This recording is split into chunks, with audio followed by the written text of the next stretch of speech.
all of it. Oh, no, no, you're fine. Thank you. I'll come back for that. Thank you.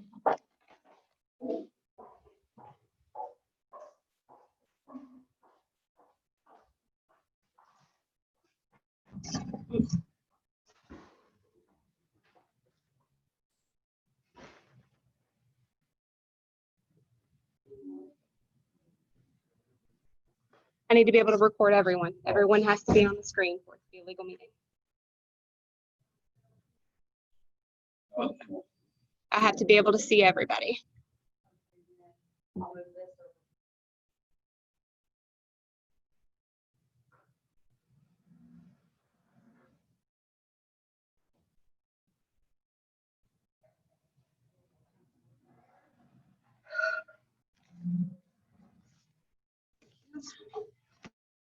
I'll do that, I promise. Yep.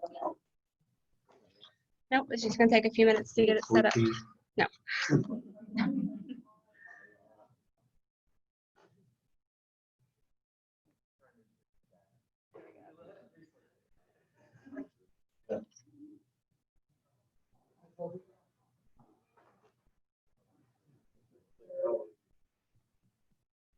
I'm gonna need someone to call Mike Moody and let him know that we are no longer using Brett's Zoom meeting, and I also don't see Brett on here, so somebody will need to call Brett know as well.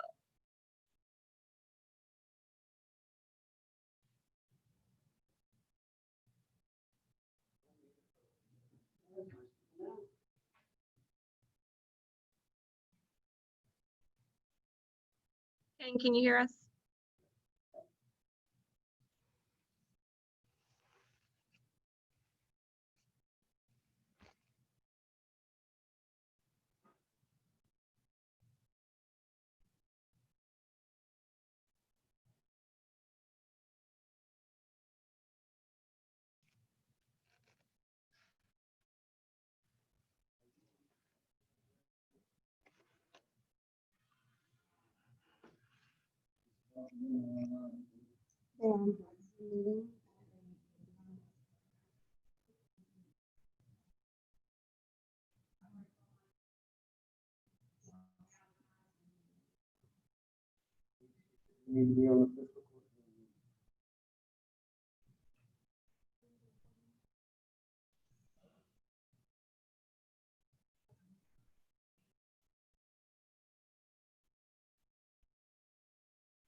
I'm gonna pull back a little bit. Yeah, if you wanna, do you need help?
Somebody wrong. That's me just for audio. So I'm on both, on the 751 and obviously.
guess while we're waiting, I'll just kind of recap.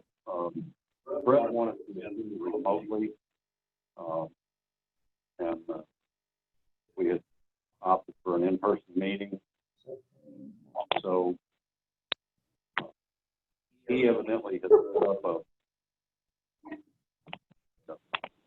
Zoom meeting, and I said, who's going to take care of it? With the support for another match.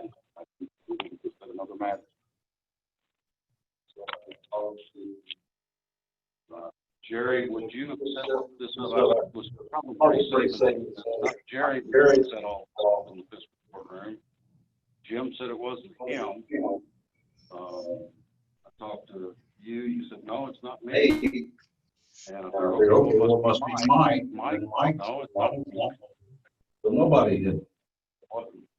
As near as I can tell, Let's do it here. So I had Brittany set it up. under fiscal court Zoom meeting, and That that was was the fact fine until evidently midnight nights ago.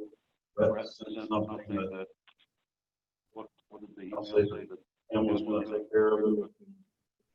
and I sent her a message Thursday night. well, This was after Brett, they called me and said, this is how you do it. I said, okay, no problem. I thought it was pretty funny because we just had this conversation, yeah. and it turned out it wasn't. So Anyway, it turns out no, it's not you. and we're kind of regrouping and going Back to what is it, plan B or C or whatever. Plan A. To try to, so that's that's kind of where where we're we at are right now. We're just waiting for you Call all to to Just so everybody knows, they were on their Zoom meeting, just they weren't on the one that had been set up after all the instructions. There we go. There's Brett. This is not a public Zoom meeting. These are just two magistrates that are joining via Zoom. It's still an in-person meeting. following on now. And Mike. And Mike. Okay, so So do we have audio? audio from them?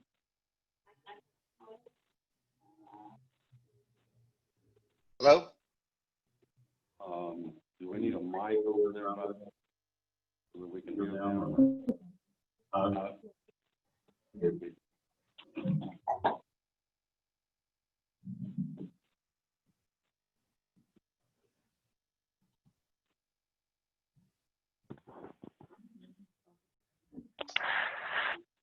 Hello? Can you hear us, Mike? Yeah, I can barely hear you then. I hear you just fine. I can't hear him. I could hear Brett and I could hear John just now.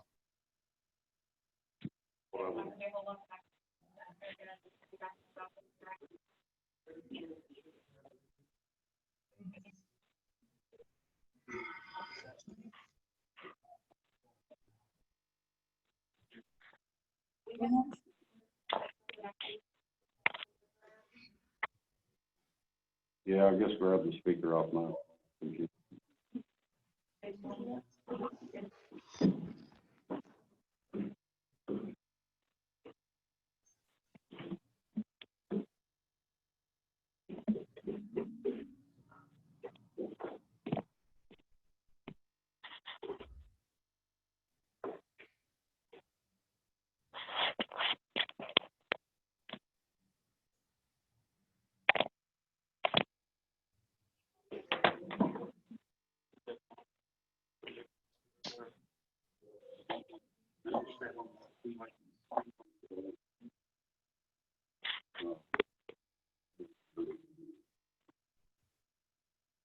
Yeah. Yeah.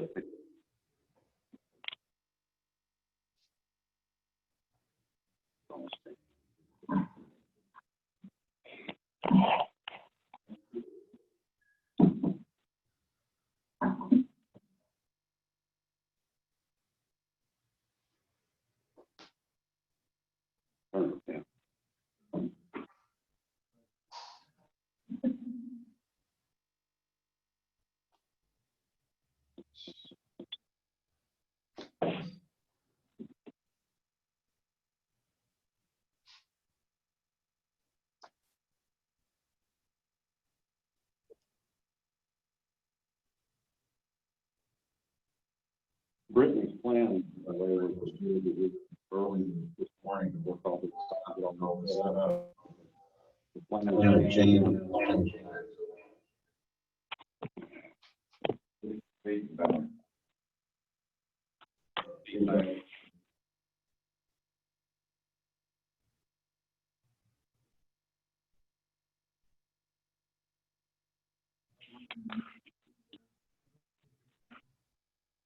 I think it was me.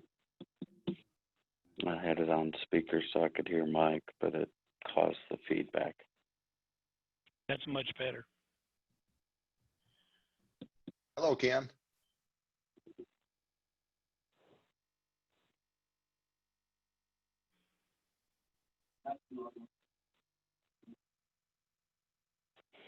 That invite from Brett.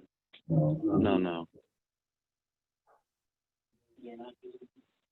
Yeah, 825-2997-9.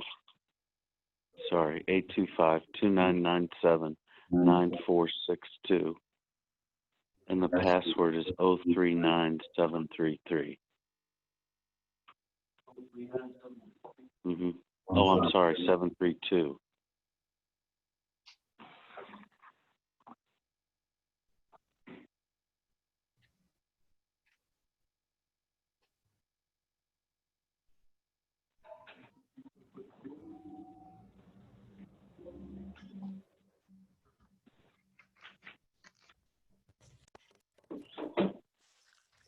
Can you hear us?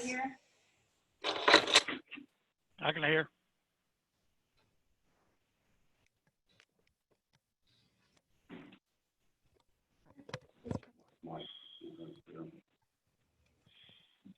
That's gonna be loud. Move the microphone over.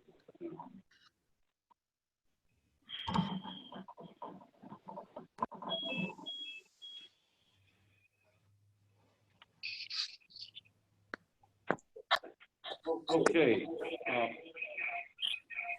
Mike, Yes, can you hear us okay? it's Yeah, I hear you squeaky fine. right now. I can hear you. We're gonna wait for people to mute their phones here because we're getting a significant amount of feedback. Brett, can you hear us okay? Yes, I do. Okay, we can hear you. So I believe we're ready to resume, and if the clerk will please call the roll. Here.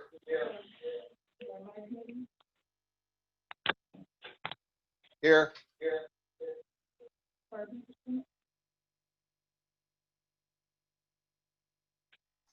Swart,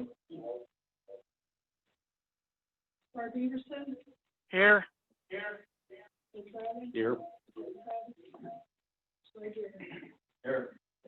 Okay, we're ready to do business. The first item is the approval of the minutes of the prior court meeting. Motion to approve. Second.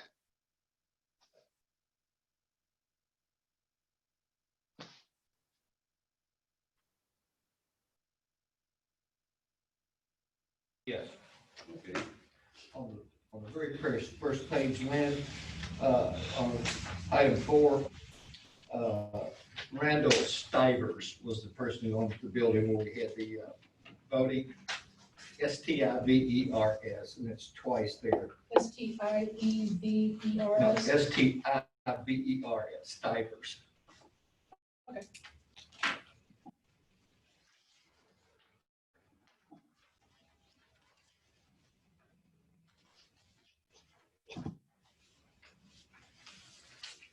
On the third page,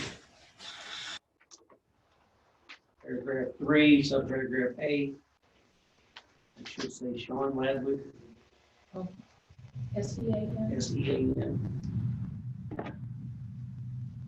And then down to the very bottom on number 1. Said the judge, he said he was going to turn it over to Squire Travis. I'm assuming that's supposed to be or instead of.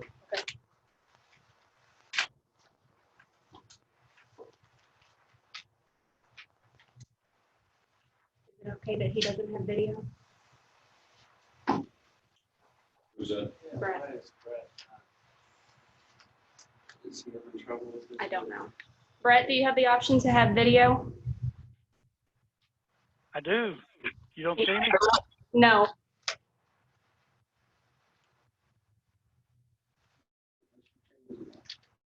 Yeah. Okay. We just I see had a- your dish map. Yeah, it should start up here in just a second. Thank you. Thanks, Bruce. Okay, and the system here is recording, right? And that's recording. All right, so any other corrections to the minutes? Call roll. Squire Mike Moody, Yes. Squire Beaverson, Yes. Judge Bradley, Yes. Squire Travis, Yes. Squire Jerry Moody, Yes. Squire Brewer. Yes. Motion carries.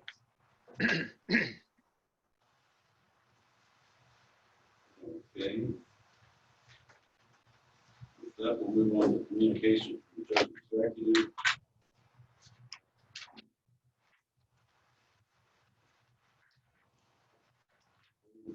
This should be in your packet, some of this.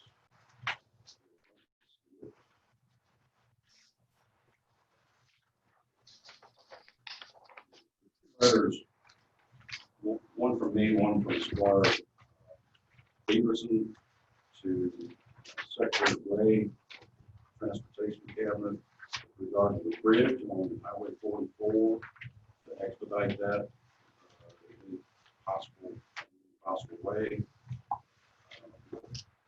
Representative Tippin has been working very hard on that project. I did talk to Matt Bullock with the 5th District.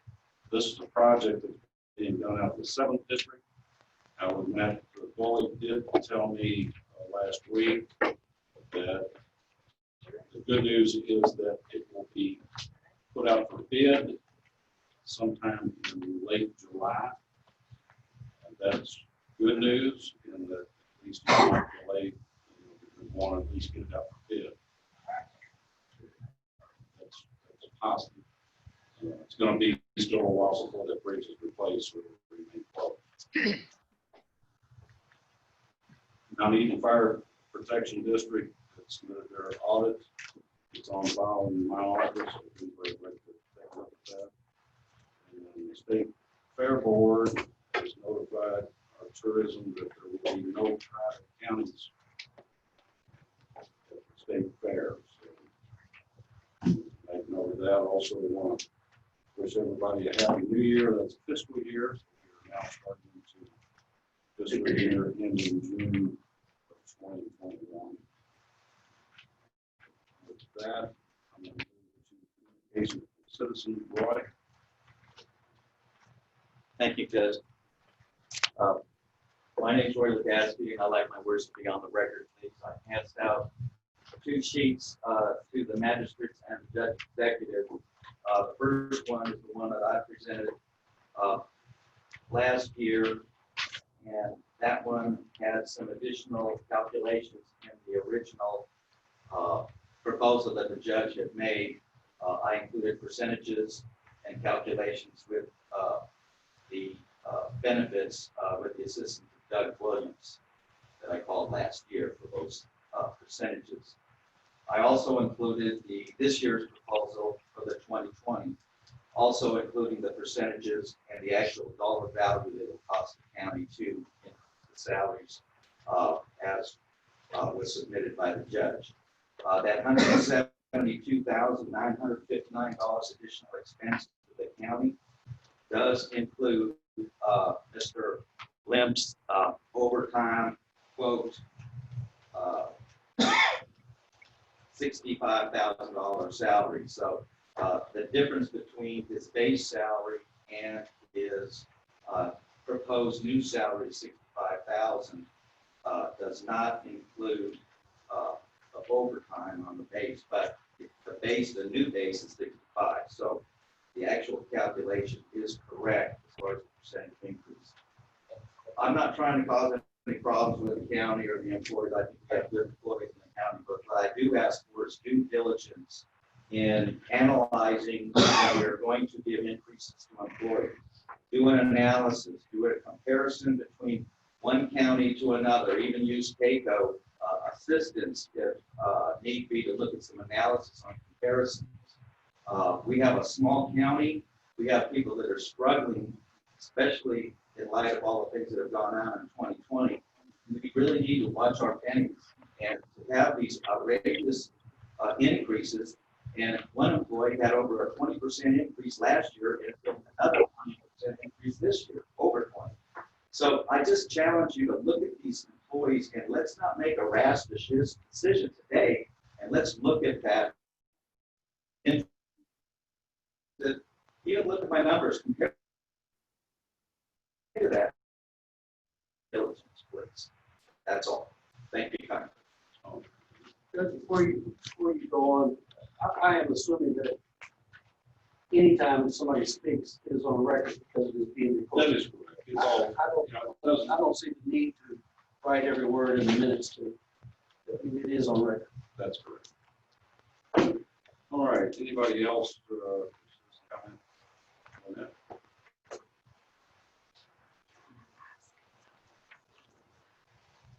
Okay, I'm Lynette Mason. Jill has what I'm going to basically read off here that I think you all will find on YouTube. I have that in front of you. So basically, this is a proposal to save. This is a proposal to save some costs at the animal shelter.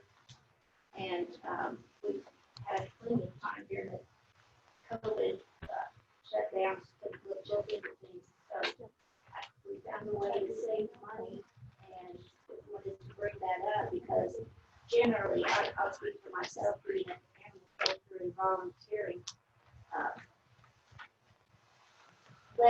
Less than St. Jill does or others do. I've learned this stuff painfully slowly. So I want to presume that some of you don't know, because I didn't know what the costs are for caring for the animals. So I just wanted to kind of break it down and make it real easy. So I'll go over this. And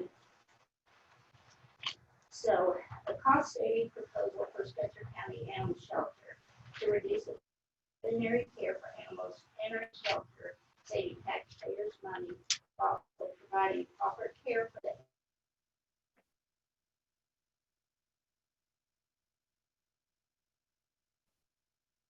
So when a dog enters the animal shelter, unless its owner surrendered, the animal is deemed as a stray and is thereby placed on a stray hold for several days, normally 5 to 7, hoping the animal will be reunited with its owner.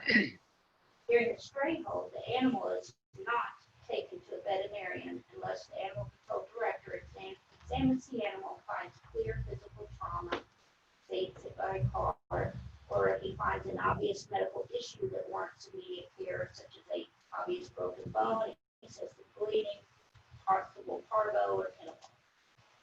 So I kind of broke this down into 2 exhibits. Exhibit 1 is the thing cannot get away from pay. After the stray hold time is expired, the dog requires a trip to the vet for an exam and a rabies vaccination. The normal cost for the visit is an average of $50 per dog. The exam charge is $34, the rabies vaccine is $16. And only, to note, is that only a veterinarian may administer the rabies vaccine. So however, there are several other costs incurred for the dog when taken to a veterinarian, which add up quickly. The standard and accepted procedure in order to get the animal ready for adoption or rescue requires a more complete vetting, and this is where the cost of care rise up quickly. On that, your 3 minutes is up to you. I mean, you just need a couple more minutes. I need to Yeah, make, actually- 3 more, I actually- just need 3 more. Okay, actually, this was something that probably should have been brought into my office. All these packets were, and it should have been an agenda item on the business, not dealt with problem is we got magistrates that aren't seeing this right now because they're not here and it wasn't put in the packet. And I'm not asking for action on it. I understand. just want to give it to you as a- Because I know you'll need to look into it, and I'll be glad to come Right, back and I- to whomever with animal shelter. Yeah, waiting until the morning of this report meeting is not the time. I don't have time, frankly, to study this I mean, here. I just don't need an answer on it. Okay, okay. I'm just So you're just presenting literally this a to gift, the court. a gift to the court. Go ahead. And I'm holding to brag on someone, so may I have you just 3 minutes? Sure. Go ahead. Okay, so I'll just, say the exhibit two basically is to just get away from taking these, other costs, and taking the dog to the vet. We're gonna be at. And so I'm just gonna go to the chart and I'm just skip over reading all of it. which you all- The things that exhibit two on the second page is what the veterinary facility charges. And this is like I said, when the dog comes in and you have to get it vetted, they're going to have the vaccines listed here, such as Bordetella, this DLP, tetanus, distemper, and that's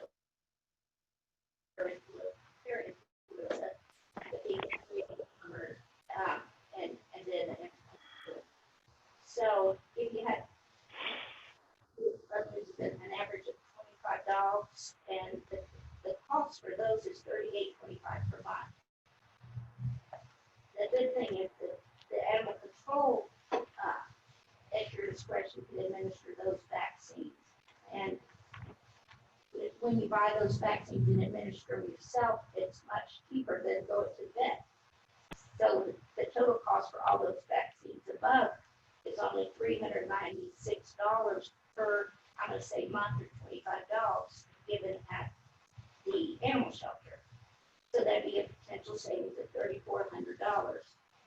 So there also there would be a one-time purchase of a small box frost-free refrigerator, which averages around $250 to $350 for proper storage of the pharmaceuticals for the protocol. And then another thing, syringes cost an average of $5 per 100, or $1.25 per 25 dogs. And the other thing I want to say is that it's worth recognizing that over 100 dogs entered through the shelter during the first 2 months of the crisis. However, due to the efforts of the animal control director, James Hopkins, along with dedicated volunteer Jill Steyer, and the network she has developed with Area Rescue, I followed as all 100 plus dogs were moved out of the care of Spencer County Animal Shelter within a 10-week span of time. I think they deserve recognition for their hard work and devotion, so I'm taking this opportunity to publicly say thank you so much for all you do in the best interest of the animals and the citizens who care of us. Thanks. Excellent. I share those compliments. The challenge of getting those dogs out of the shelter, to adoptions or foster or rescues is huge. And so, Jill, I want to recognize the efforts that you've put forward, and Coach James, you all work very well together. Excellent job. This coming weekend, I think we're going to, at least last week, the projection was that we would be down to about maybe 2 or 3 dogs. I don't know if that's still going to hold. No, but we're going to ship those dogs over to so that they have a little time off. It's not necessarily appropriate under communications. We'll get to it as we get on into the agenda. Point of clarification. Do you want this in the minutes? Your letter? or what? Sure. Okay, thank you. I assume that's okay with the court that. If entered the into court, minutes. right. Okay, so any other citizens comment? Gordon, I have you on the agenda later on. Meeting, so. Okay, If not, we're gonna move on to communications, reports from members, other offices, committees. And first up is zoning. And,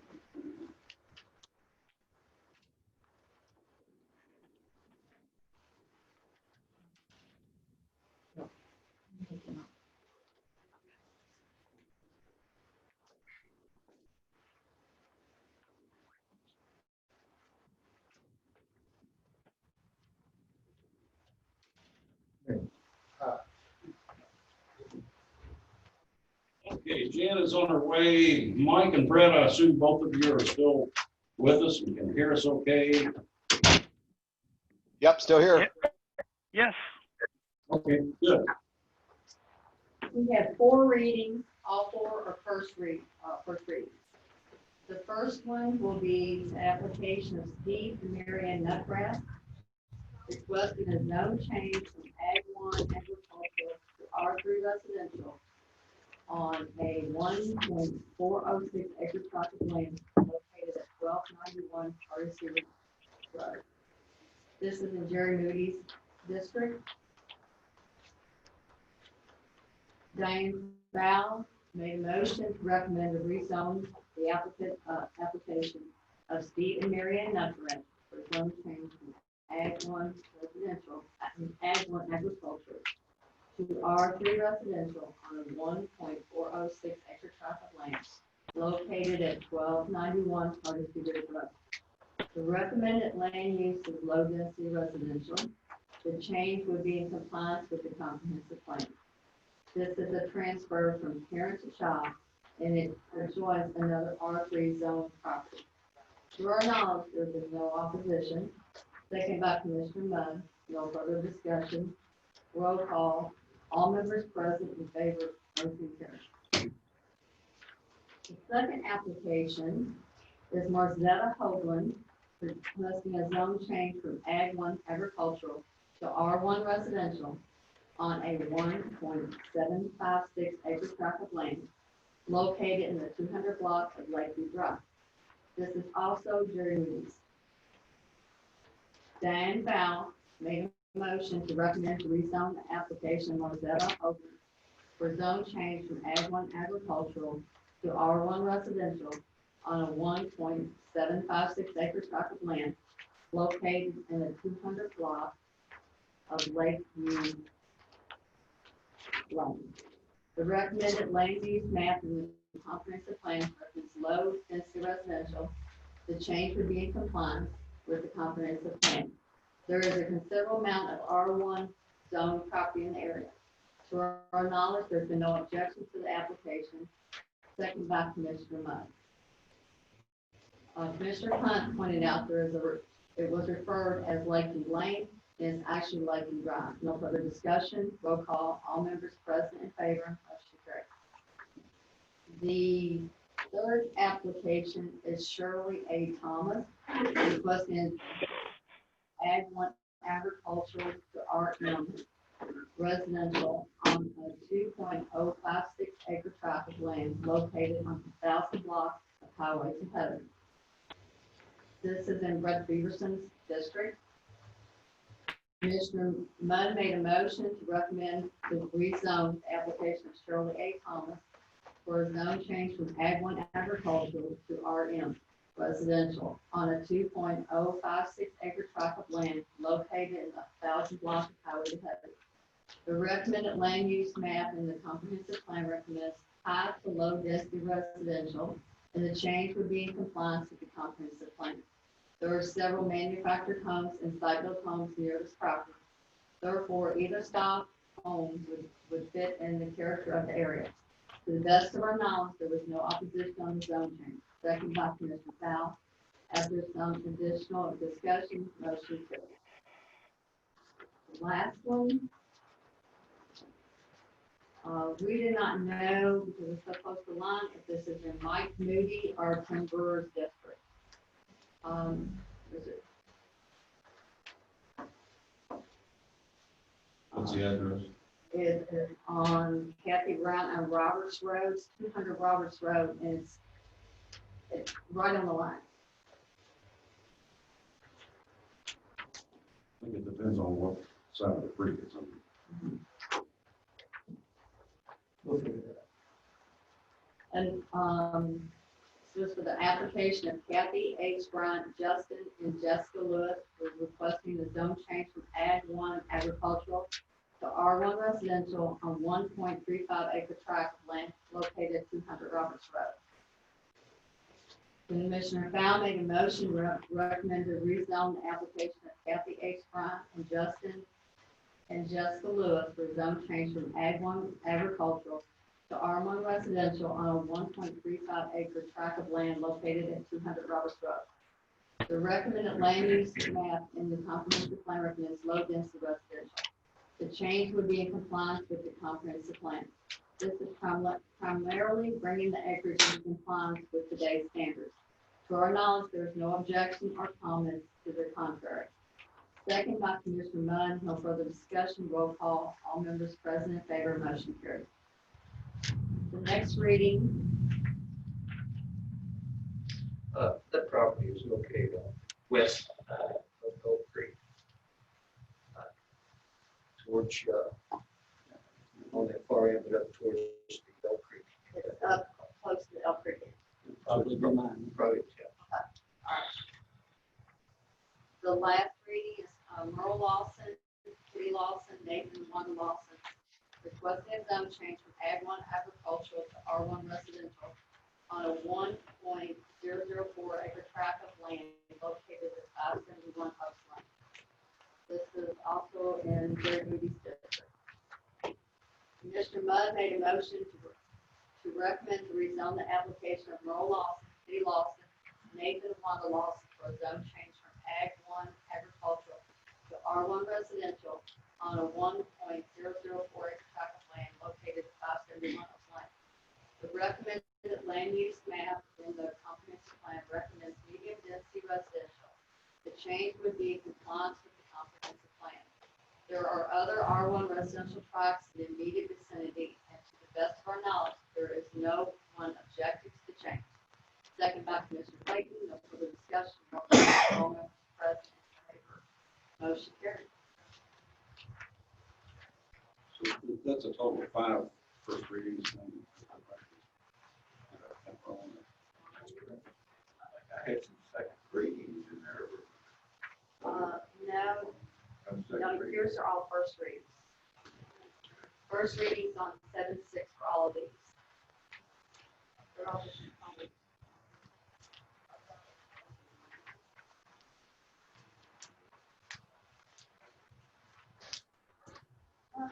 Five, okay.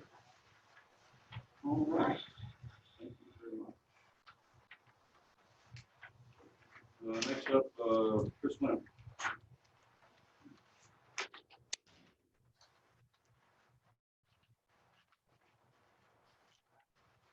Report, we received the resignation of EMT Robert Lynn. It's in your package. So the fact that he's leaving us to go back to local metro EMS. He does wish to remain part-time with us, so we'll have to adjust his part-time $19 more an hour than full-time. And while we're doing that, I can't remember if we adjusted Shaw Rack, who's going to do justice, so we need to make the same adjustment for Rob Lynn.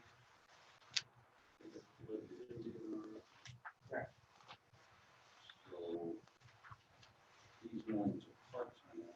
He must remain PRN. He's a serving county, so. He's currently 1050. Yes, sir. Total 1150. 1150. Okay, I'll need a motion I to. make a motion that we move Mr. Wynn to part-time effective 13 July at 11.50 an hour. Got a motion. Second. And we've got a second. Discussion. Excuse me, Chris, did you say PRN or part-time? It's the same. I think he was a PRN in his resignation, but we call it part-time. Yeah. Either listed. Okay, we've got a motion and a second. Discussion. Call the roll, please. Squire Beaverson, Yes. George Riley, Yes. Squire Travis, Yes. or Jerry Moody, Yes. Squire Brewer, Yes. Squire Mike Moody, Yes. Motion carries. Thank you, Jim.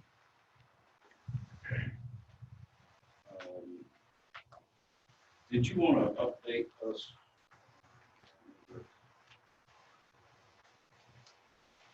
Yeah, go ahead if you don't mind, just give us a brief update on where we are. Currently, as of the last release from the health district, I think we've had 75 Spencer,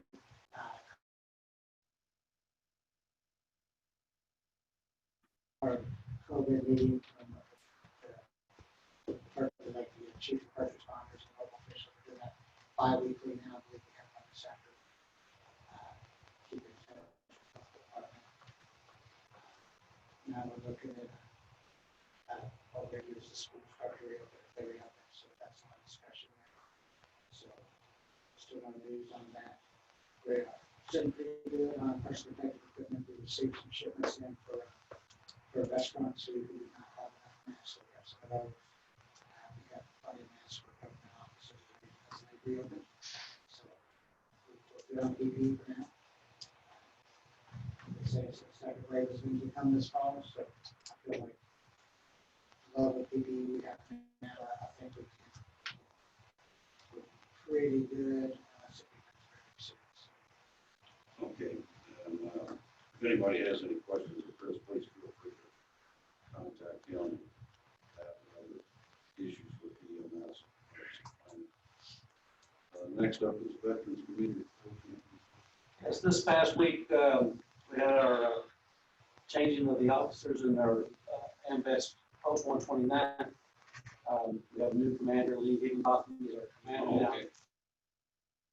So we got notified yesterday that the passing of one of our members, Jeremy Booster, Buchter, passed away. He had brain cancer, been fighting for several years, and finally succumbed to it. So keep his family in thoughts and prayers. All right. Solid Waste Committee, I know we're going to be, get that, just brief updates. Meat of it. We had a tire amnesty up at the road department like Thursday, a week ago, and public brought in 2,860 tires, and it's going to cost the county somewhere about $6,500 to have those removed. We had $4,000 from the state for that, so we went well above that. But this coming September, I've been told the state will have a tire amnesty day also, so maybe that will relieve us a little bit for next year. I hope so. Anyway, that was a success. That whole cost will be covered by state grants. Yeah, we've got 3,500, I think, for this past fiscal year, and we've already received 4,000 for next fiscal year. So what Todd does, he has a company that calls those off to invoice 3,500 in the whole fiscal year and the rest of it in the new fiscal year. So next year we'll have probably 2,000 left out of the 4 that we received for the new fiscal year. So anyway, that's where we stand on that. Okay.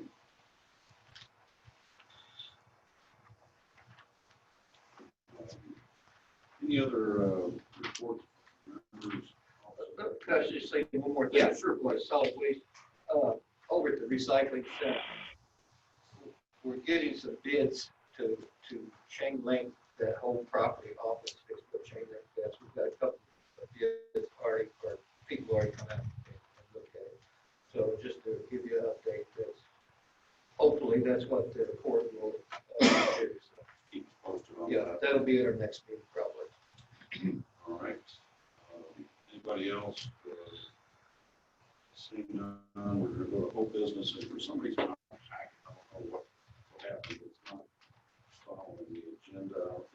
I don't know whether it was whole bunch this morning, Or, I don't know, possibly. but by the way, the letters that I mentioned from myself and from Brett earlier are in the packet. You all should have those. You got mine right. One, I do. So I'm having a little bit of trouble. Well, under old business, the first item is ordinance number 7. You have that here. That is the ordinance to adopt. It's Spencer County ordinance number 7, fiscal year 2020. An ordinance to adopt roads into the county road system. And that would be Watkins Glen Way. And this is the balance of Watkins Glen Way is 1,105 feet.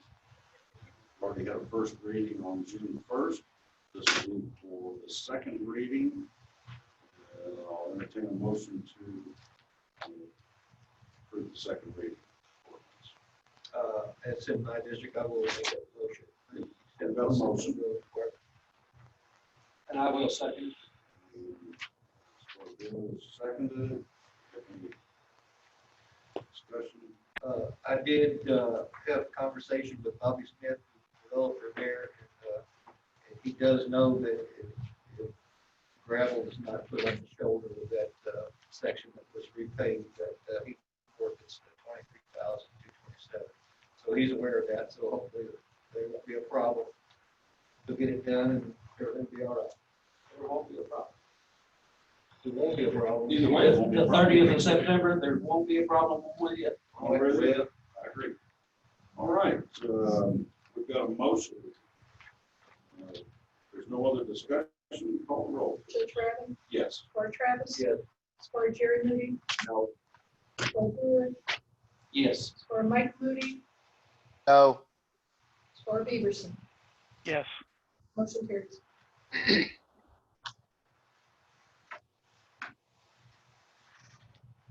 All right, next item is the results from the bid for auditor. You've got both in there. We only received one bid. Result of advertisement. See if I can get to it here.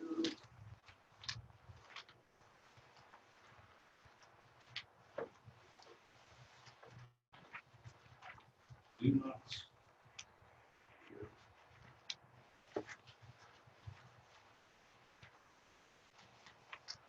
Old quote, do you all have that in your packet? Yes. The new quote, or the quote, okay, good. This is from Shad Allen. And they have given us a quote of $15,000. I also put in the quote that we had already received from Atlanta, just for comparison. You have that. He had previously quoted us $9,395. The recommendation from the court was to change auditors. I'm not sure that's a good change to go up that much in price. We can also look at the state auditor's office, going back, they've approved us going to an outside auditor. We could go back to them and see if they would do the audit. That would take significantly longer and would be significantly more expensive to have the state audit. So, what you all, what's a pleasure of the court. We can reject the bids that we got as a result of the bid and go back to Atlanta, or it's just whatever the court wants to do. I was perfectly comfortable with Ed. This would have been his third audit. And my intention then was to go back to the state auditor. I think we're required to be in that next year, but the court opted to go ahead and bid this out, and that's where we are. So we only received one bid, that's $15,000. Accept that and engage them, or do we want to reject that? And, whatever the pleasure they want. Oh, yeah, I've got it. They gave me a copy. Yeah, I know. Just go ahead and scroll through. If your packet's out of order, you can look at that. So what's the pleasure of the court? Well, I think we're not in any kind of mandate that we have to use the state or have to use after 3 years. And I say we go with the lowest. That's a pretty significant difference there. They've done it for, this will be a third year. You know, Yeah, third year. And next year we have to go back to the state. So I would just suggest we go with the RWA chair and, for another year. Any other comments? I'll just repeat again, I understand there was the decision of the court several years ago that we not use the same auditor year after year after year. And this would be the third year that we used Mr. Lentz. That was the reason why I voted no last time. So I think that we need to continue to look if we can't, if we're not satisfied with the bids that we got.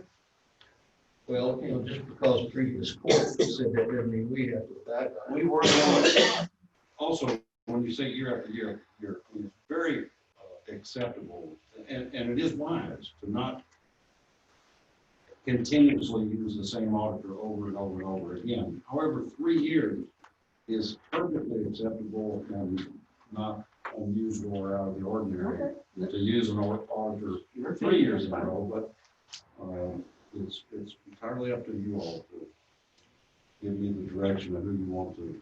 And I know that, you know, my recommendation, of course, with him is to stay with Ed. He's been competitive and very quick and thorough. Well, do we need a motion? We would need a motion to reject the bid from our advertisement for bid and to engage Ed Lentz, RWH, Ed Lentz, cost of $395. I would make that motion. We've got a motion.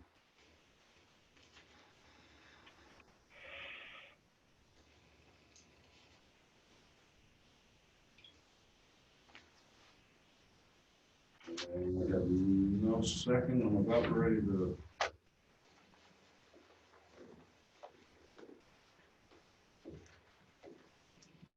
Okay, your motion dies for lack of a Well, second. if I could just, this court is up, since we came on, we've talked about saving money. And here we're gonna spend $5,000 more for an audit that we really don't need to do. So, that's all I gotta say. Yeah, approaching 6,000 more. I don't think we've approved. No, we haven't approved Approved the spending bid. money So yet. I think we need to continue to search to get, I mean, we only have 2. Do you wanna make a motion that we advertise it again? his motion died for lack of a second. You have another motion? We need to make a motion. It's gotta be done. It has to be, Well, we bid it. advertised. We bid it and we got one bid. So we want to make a motion to rebid it.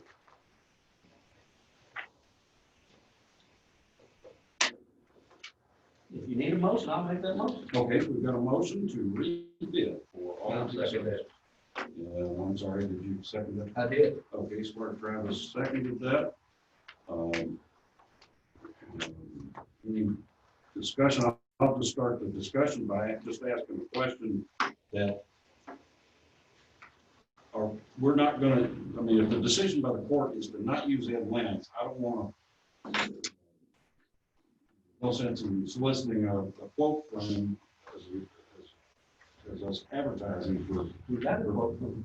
So that was not as a result, that was his quote before. He did not respond to it. I just simply put that in there so that you could see the difference. So is the court going to reject a bid from him? I mean, essentially that's what we're doing this morning, but there's no sense in me asking him to resubmit something which he didn't this time. Like I said, this was an old quote from 1st of June. Is he out of the question as far as consideration of the court? If so, we'll have to find someone else. Rejecting the other one, so just looking for. Well, it'd be in my opinion to accept his bid, let him give us whatever he's gonna do, whether that one or a new one, and keep him in the ballgame that way. Yeah. Okay, Do we need a motion for that? I think the motion was to rebid. Okay. Correct. Yeah. Okay, all those let's call roll since we've got some. Squire Jerry Moody, Yes. Squire Brewer, Yes. Squire Mike Moody, Yes. Squire Beaverston, No. Judge Riley, I'm gonna vote yes, so we can just go on. with Squire it. Travis? Yes. Motion carries. Okay, next up is the results from the advertising for bids for the total patcher. We received one bid.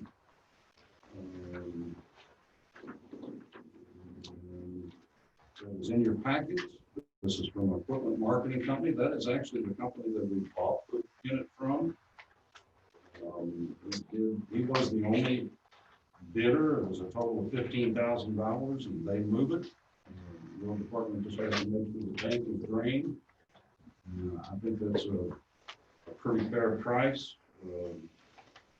I was on the court when we decided to purchase this unit, and was a big believer in it, but Todd has convinced me that the new cold patch that he's using is more versatile and lays down a good patch versus what we used to get as cold patch. So my recommendation is to go ahead and accept this bid from Equipment Marketing and let them come and pick it up. I make a motion to do that, because that thing has been used for years, and it's been sitting up there plugged in all the time.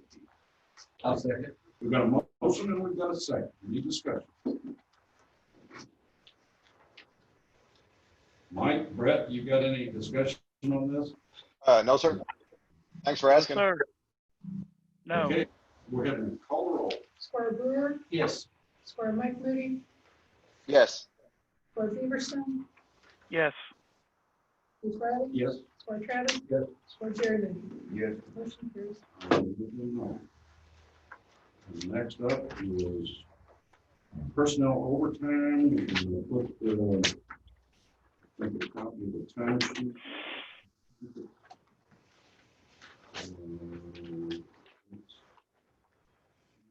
Yeah.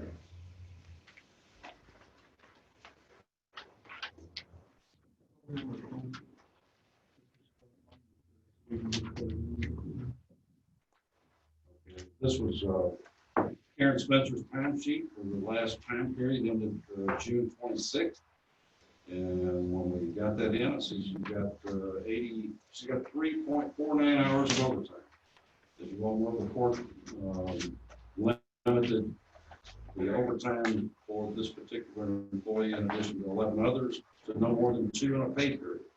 I didn't realize this until I actually got the time sheet, and wanted you all to be aware of it, that it's an hour and roughly a half more than what you all authorized me to do. I think talking to her, a lot of that is because of the tire amnesty, that she ran a little bit over.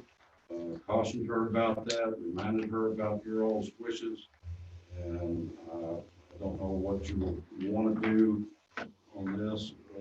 You can, I suppose, I don't know. It's very, very difficult. And that's one thing I wanted to clarify also. When it comes to your motion on overtime, when it exempts the animal shelter, does that mean that if I put another employee, be it Wayne or Randy or someone over at the animal shelter, are they exempt also, or no? I wouldn't think so. It'd be stretched if we did. That's what I thought. I just wanted to clarify it. I mean, if you intended to say, oh, no, I understand there's going to be overtime at the animal shelter. Hopefully we can remedy some of that later in the meeting today. But Well, how would you handle this? What's your how would I handle it? suggestion on this overtime? Well, I don't have an issue with it.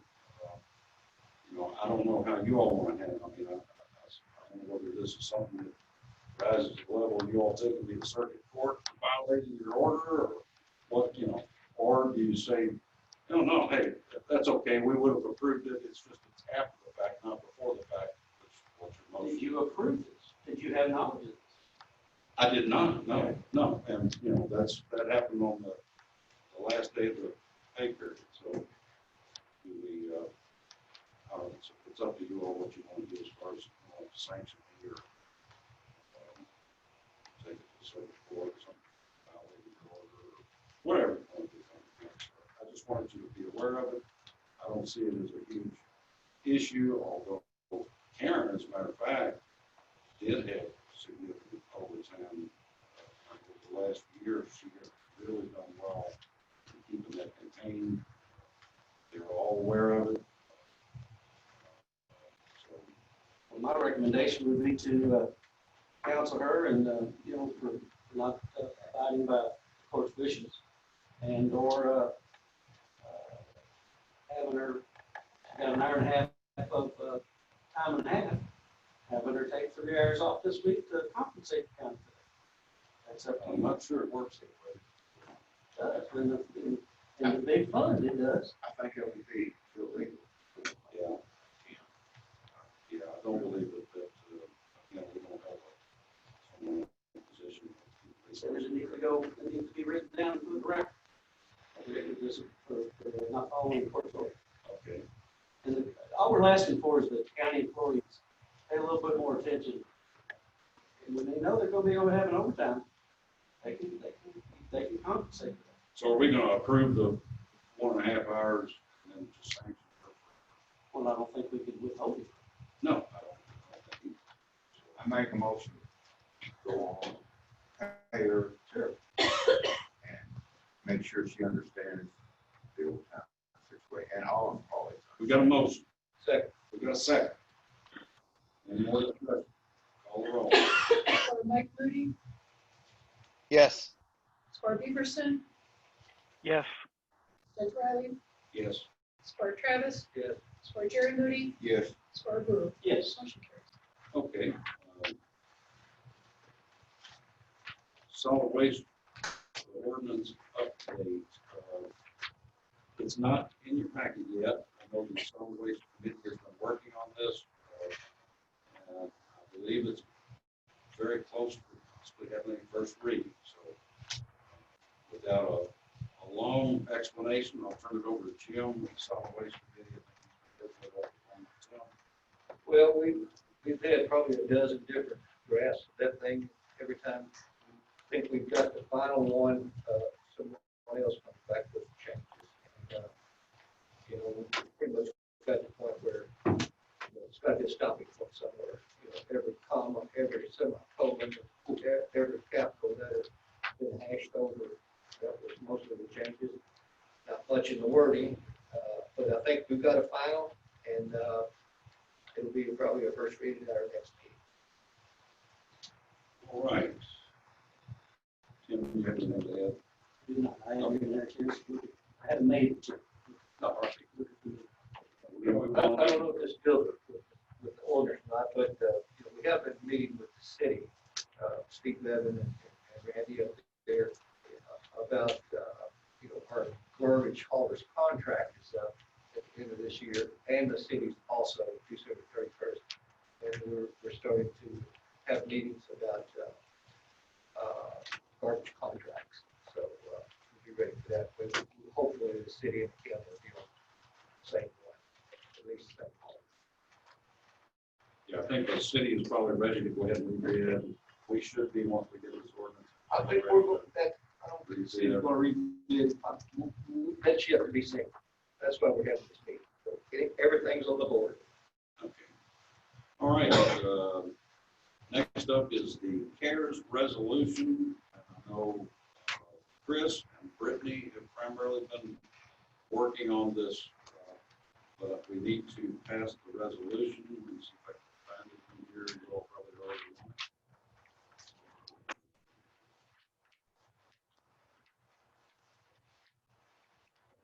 Okay, so this is a resolution authorizing a resolution for coronavirus relief fund.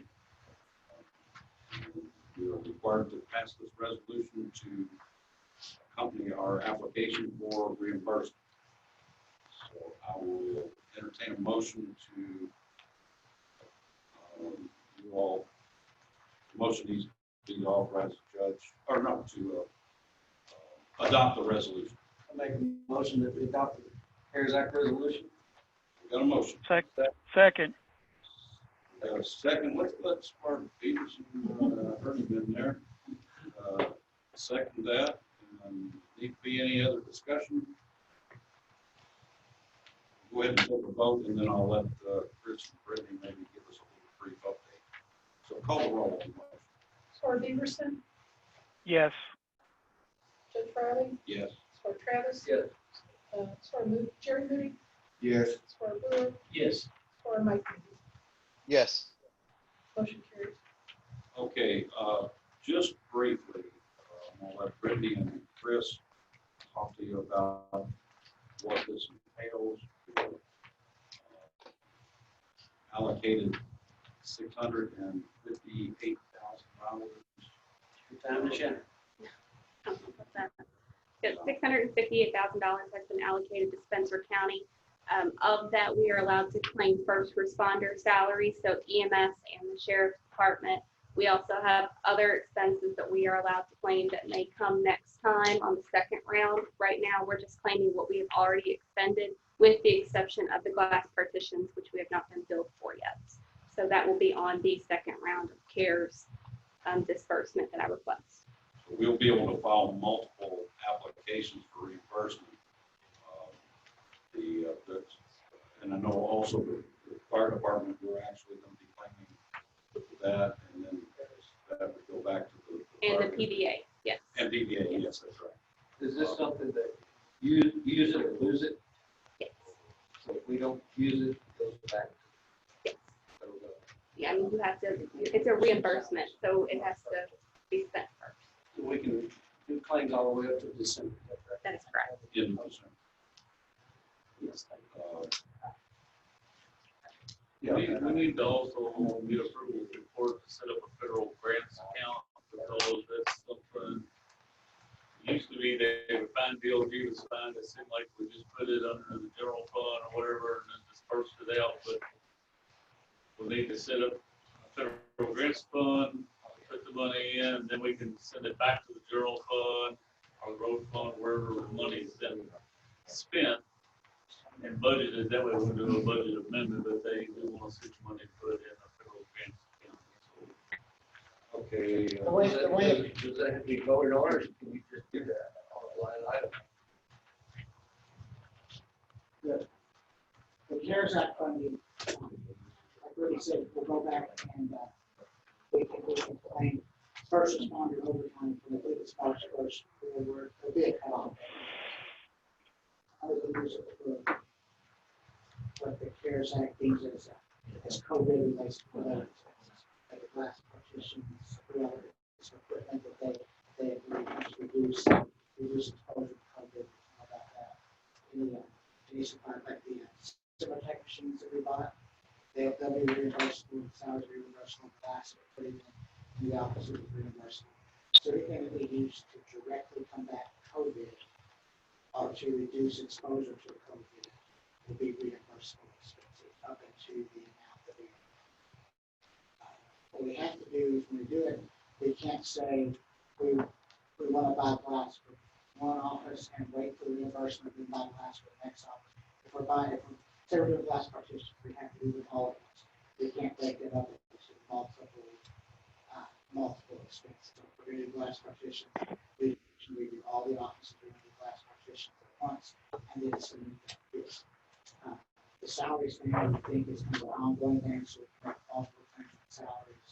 But when it comes to standard type expenses, it's not standard, we're doing this because of COVID. When it comes to related expenses, they're already made at the same time, and there's a reimbursement made. So what happens is the court will have to vote to approve, let's say the glass partition. The court pays that invoice when it comes in, we submit the invoice for reimbursement, and the CARES Act sends us a check back to reimburse us for that. So they won't pay for this stuff up front, we've got to show that we purchased it, and that we've made the payment, and then they will send us back. Once we apply for it. Once we apply for this, we can do multiple applications, we just can't do multiple applications for the same thing. You know, we're gonna have to be cautious because the salaries for responders is gonna take a lion's share of this. Is this overtime salary or It's also. Also. One of the things I know Kristen will talk about, possibility of EMS, because EMS has been wanting to power cots for some time. The power pots are an approved expense for the first time. The Billy at the DRG about it. And that's documentation that supports that. And I'm going to come back with that recommendation that we spend some of those funds to make that change at EMS, because between the power pump and the power load system, it's a fairly expensive changeover, and now we can do it with zero burden. We just have to make the purchase. Be well in excess of $100,000. Yes, but I'm not ready today to make some documentation. I will be back with that recommendation. Okay, so, Documenting as best we can, Everything, what we were thinking at the time we made the decision to, just because it's been reviewed in 9 months. everything we've purchased related to COVID, we've turned in that PO to Brittany and Karen. We've labeled that PO as a COVID PO number. So the standard stuff we buy, like for DMS, like the standard cleaner supplies, the standard cleaning supplies that we have. But before we've had to go out and purchase massive amounts of masks, we bought some respirators. Cematec unit. Cematec unit, all that stuff has been labeled as COVID expenses. So we have, I feel like we've got a really good grasp on what was normal expenses and what's COVID expenses. Okay, so, just, lost my train of thought here. It is, Did we vote on the approving the resolution? we did. And the next motion we need is to establish did we make the, no, to make a federal grant account. I'm afraid if we don't do it, we won't get our budget amendment passed for it and spend the money, put it back in the budget. and Is spend that it. something the administrator can just do without voter support? No, what you said. The bank a lot of times wants to see a real Okay, well, I'll slab. make that motion, that you set up that account. Okay, we've got a motion from the Square Credit to establish a federal grants account. I'll second. We've got a second. It's not a line item, it is actually a separate. We do a separate account, then we'll do a budget amendment, we can put it back into Okay. general funds. I think it really does. We can spend it maybe other federal fund account, but we've already spent it really anyway. Okay, any other discussion? Mike, Brett, ready to vote on this? Ready? Yes, sir. Call the roll. Sedro, Yes. Squire Travis. Yes. Squire Jared Moody, Yes. Squire Bush, Yes. Squire Mike Moody, Yes. Squire Peterson. Yes. Motion carries. Okay. Next up, Gordon, thank you for your patience. Oh. You are up, and the item is Bowman Lane. We've got Gordon McKimmey here. Thank you. And I think he's got some issues he wants to discuss. Thank you, Judge. Thank you, magistrates. Appreciate your time this morning. I've lived on Bowman Lane for 14 years. I'll start off by playing a little bit of a recording from this morning. So you can kind of get a little bit of perspective on. This is from my porch.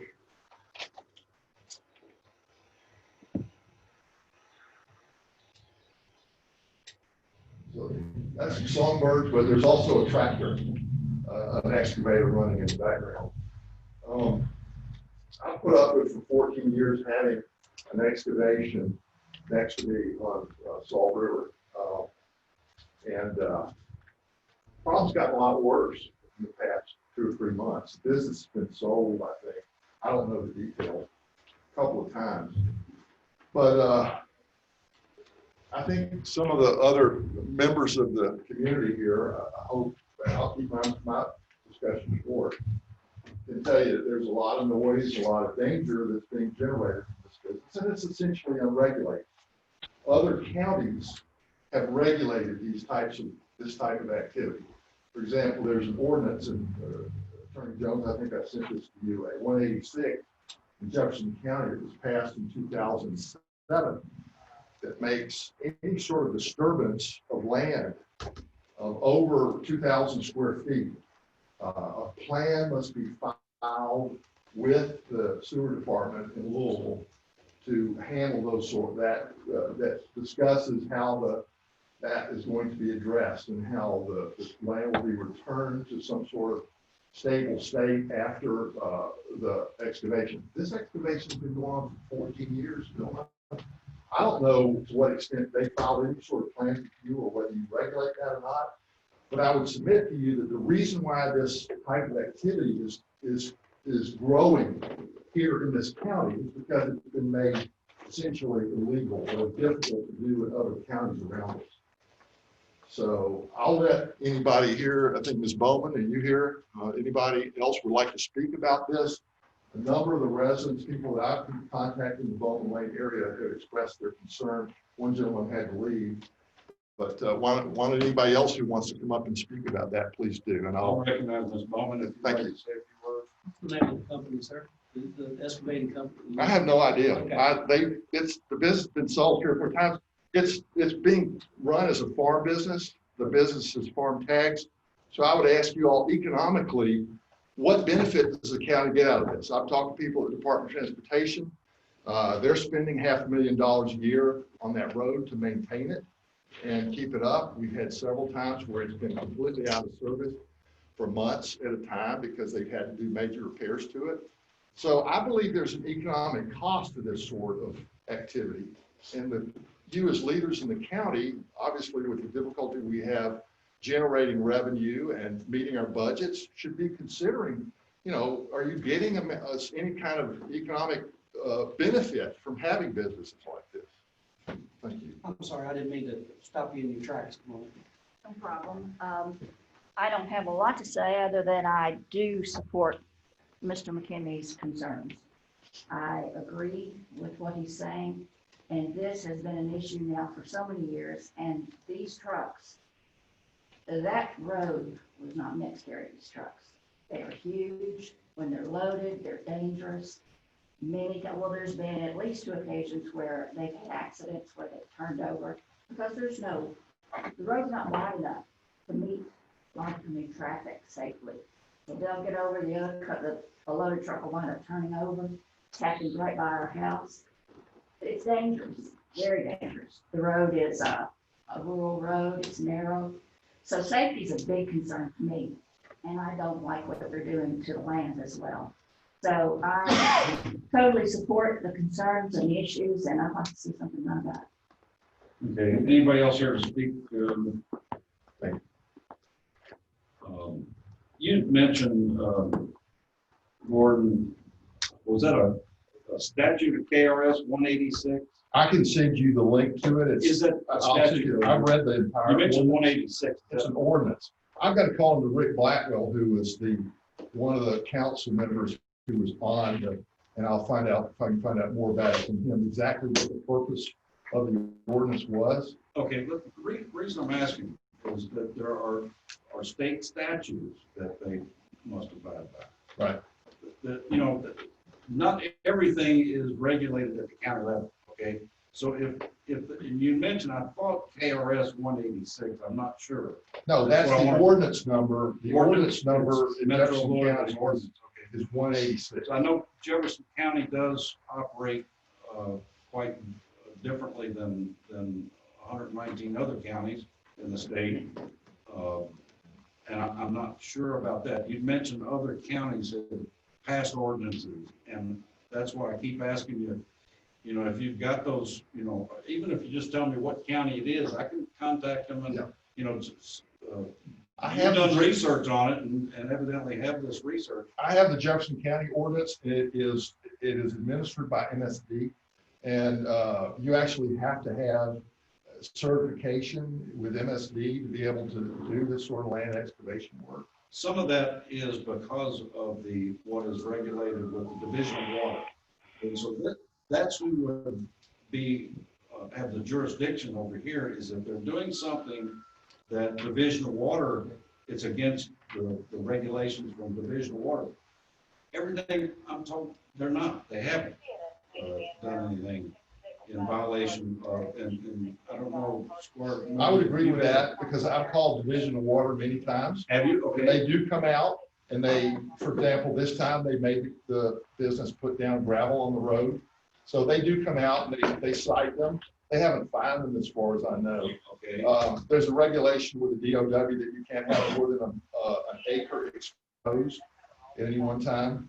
That's been pretty much violated. I just know that the counties that have, the county, Jefferson County that I've investigated, that has effectively closed down this type of riparian molestation along the riverbed of Jefferson County is Jefferson County, and they have done And they this. do that through MSD. They've done this through MSD. Yeah, which the county does not have that. We would have to rely on the State Division of Water Understood. to enforce anything with regard to.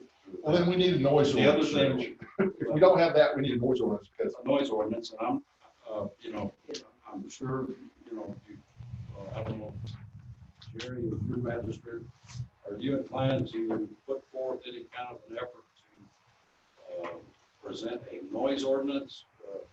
We would have to have, well, any ordinance that we would consider or pass requires 2 readings and at least 4 votes, so. How you gonna make a noise ordinance? I don't like it. I don't like the part or the thing at all. It's not good for the environment, but they're operating under the state law. And as far as a noise ordinance,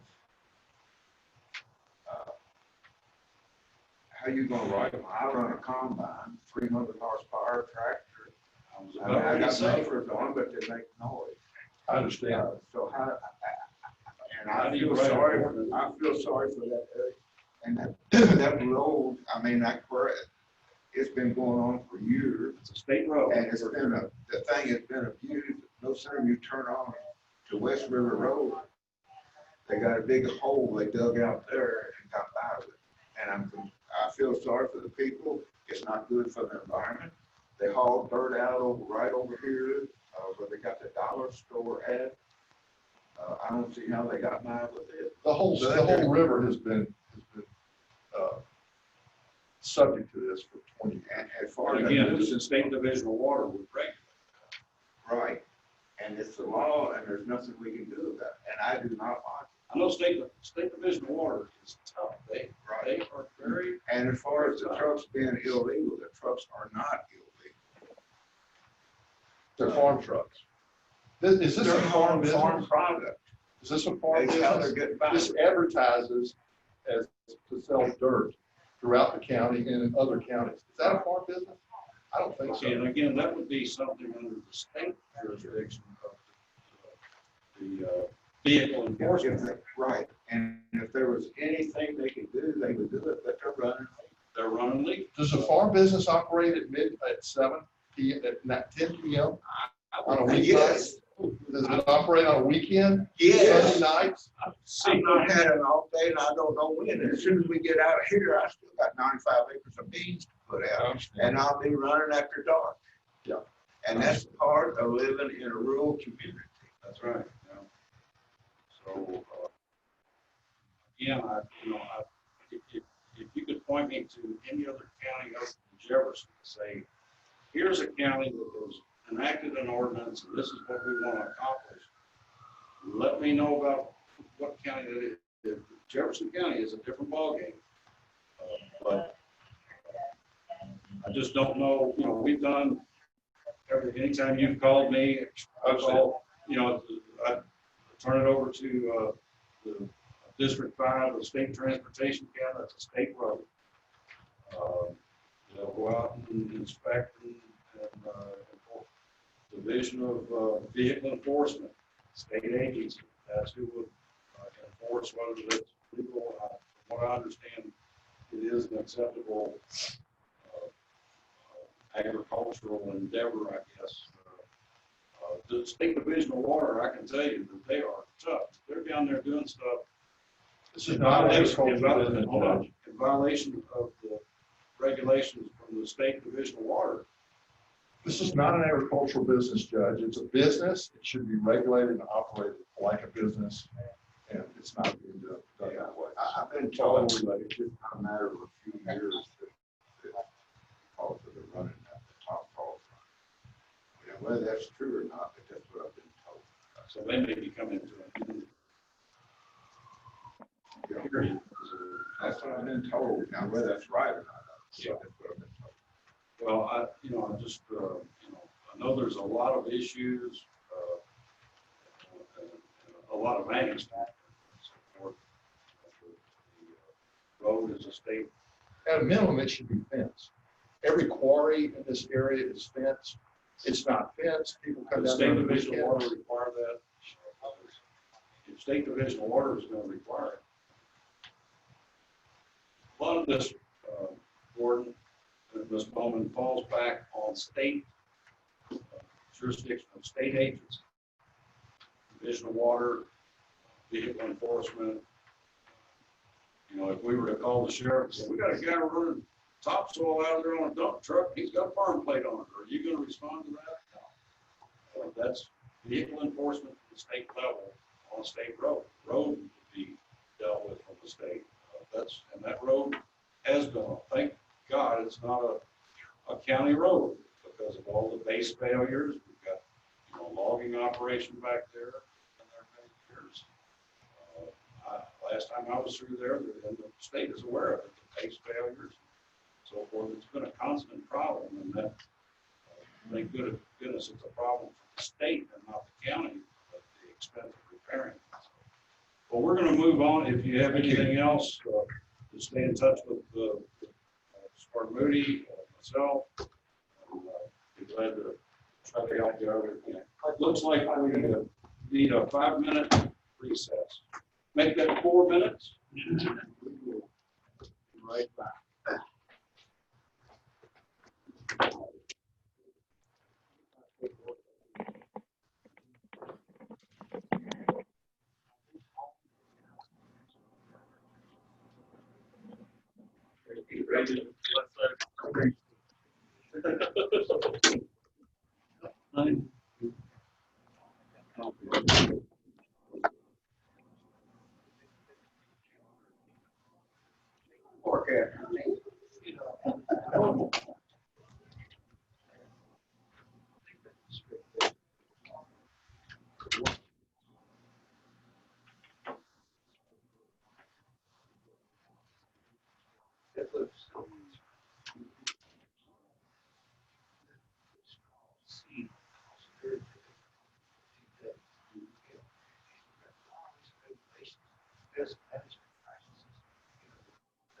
Water runoffs, so it's brilliant, the river, let it cut. Guaranteed that it's probably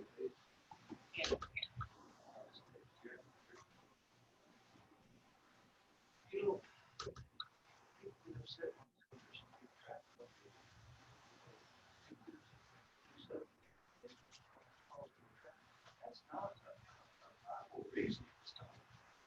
And the overload of traffic, and stop, improve the roads.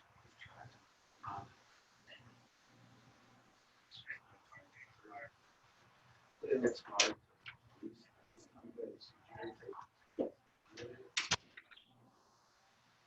The solid waste thing, that's right.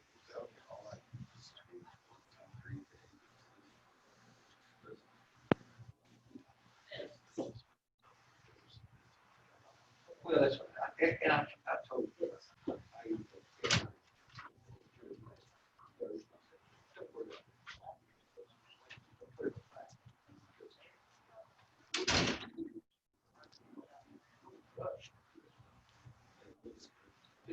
Yeah. Good.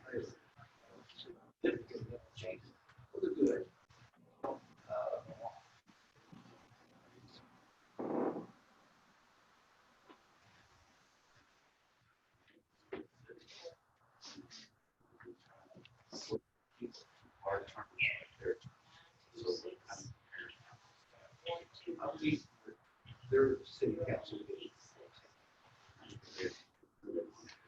Yeah. So, I'll be there.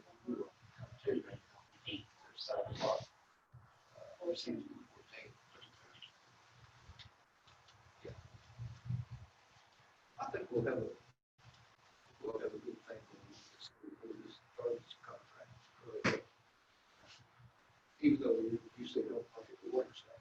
What was with recycling part of it?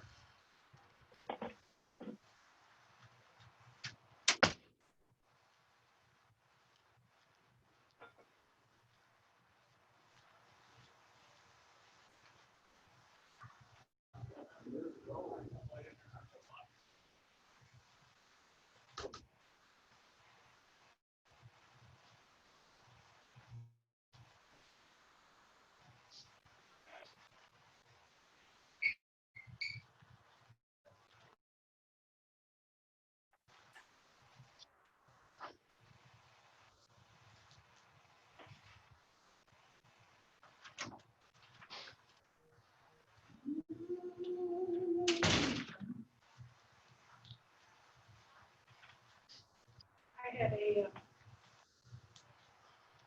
text message from somebody in Jefferson.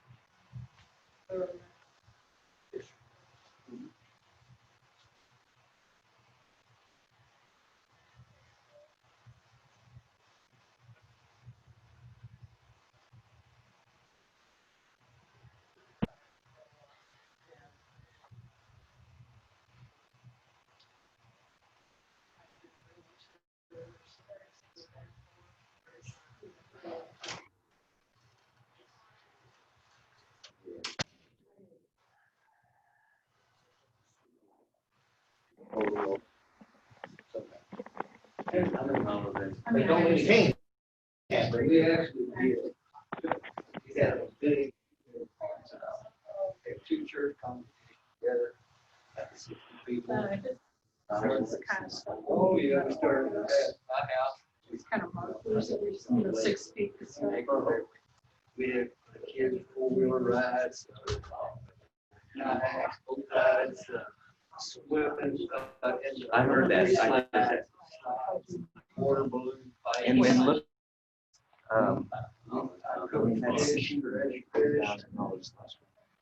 We were there. yeah, I cut I myself. thought I was sharing. 630. Oh, I know. We're saving that. We tried to sit that. It's a one shot out.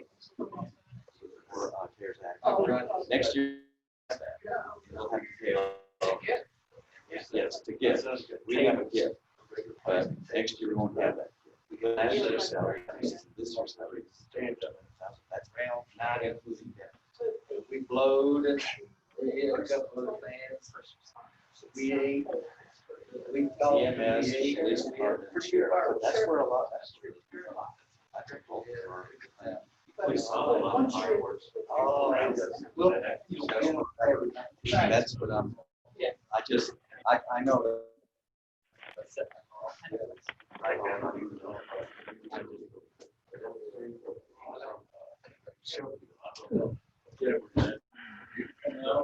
How much fertilizer put on, everything else is spraying. Yeah.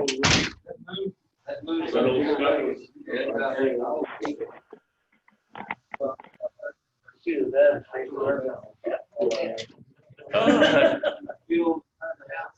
Pretty neat. You farm on what weekends?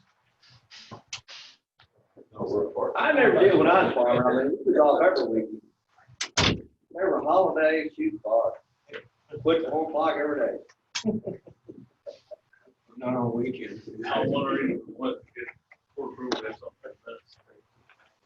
I told somebody, I said, this is the first job I've ever had where I did have weekends off. What's that?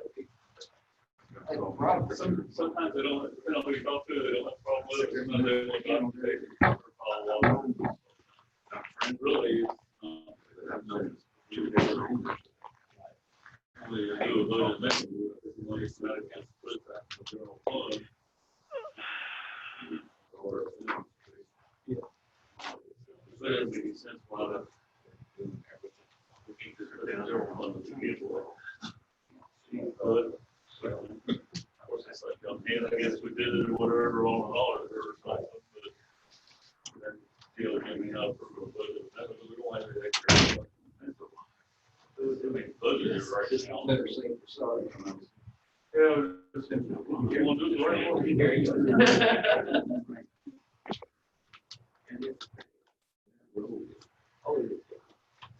All right, looks like we've got, everybody, Brett and Mike is still with us?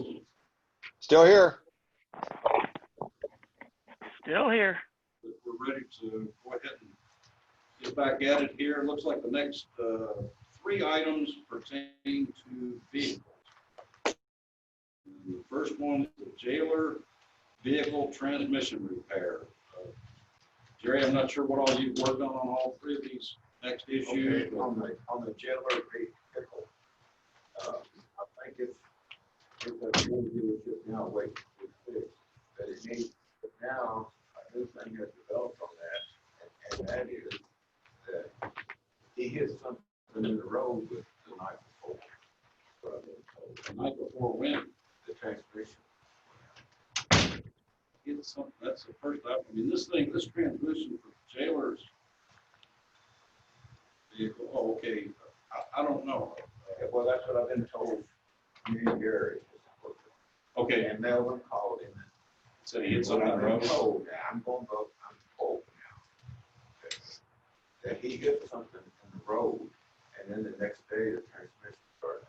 Ah, okay, and that's more information than I had. That may not have anything to do with it. But before, we need to go ahead and get the thing fixed here on the road. Okay. The filter sits right on the pan of the that, which I'm not saying it is, remember. But what I'm saying is that the dealership that vehicle that rank and look at what has been damaged, and if it has been damaged, should come under the insurance on the vehicle. So let me just, it is at the Ford dealer now? The way I understood it, yes. Okay, because that would have been my recommendation. We've been fooling around with the other vehicle, Randy's We'll get into transmission. that next here in a minute. Okay, yeah, that has been a nightmare, and I'd assume that go to the Ford dealer and fix right, but it's got a lot of miles on it. I don't know if the Ford wants to do that. So the jailer vehicle transmission, it is in the works now. What Ford dealer did that go to? Do you know? I believe Gary said it was Allstate. Allstate, okay. Do we need a motion to approve the repairs for that? Yes. We have a Please. $1,500 credit that would go towards that, is that correct? The credit for, Because when we ordered the new vehicle here to get them to us, oh, I assume that's already been dealt with. That credit was there when Gary left. However, they have been taking it there to get oil changes, so that may be a diminished number at this point. I turned those vouchers over to Gary and told him to use them as he's in the fit, so. Okay, and that was He's from maintained Bill the Collins, right? Yeah. So I don't know. But that would apply to any Ford dealer on it. So, did you just make a motion to authorize the repair of the jailer's vehicle? Okay, and we know the, it just could be. It's gonna be for something. up to $5,000. Up to $5,000. And I'll second that. Okay.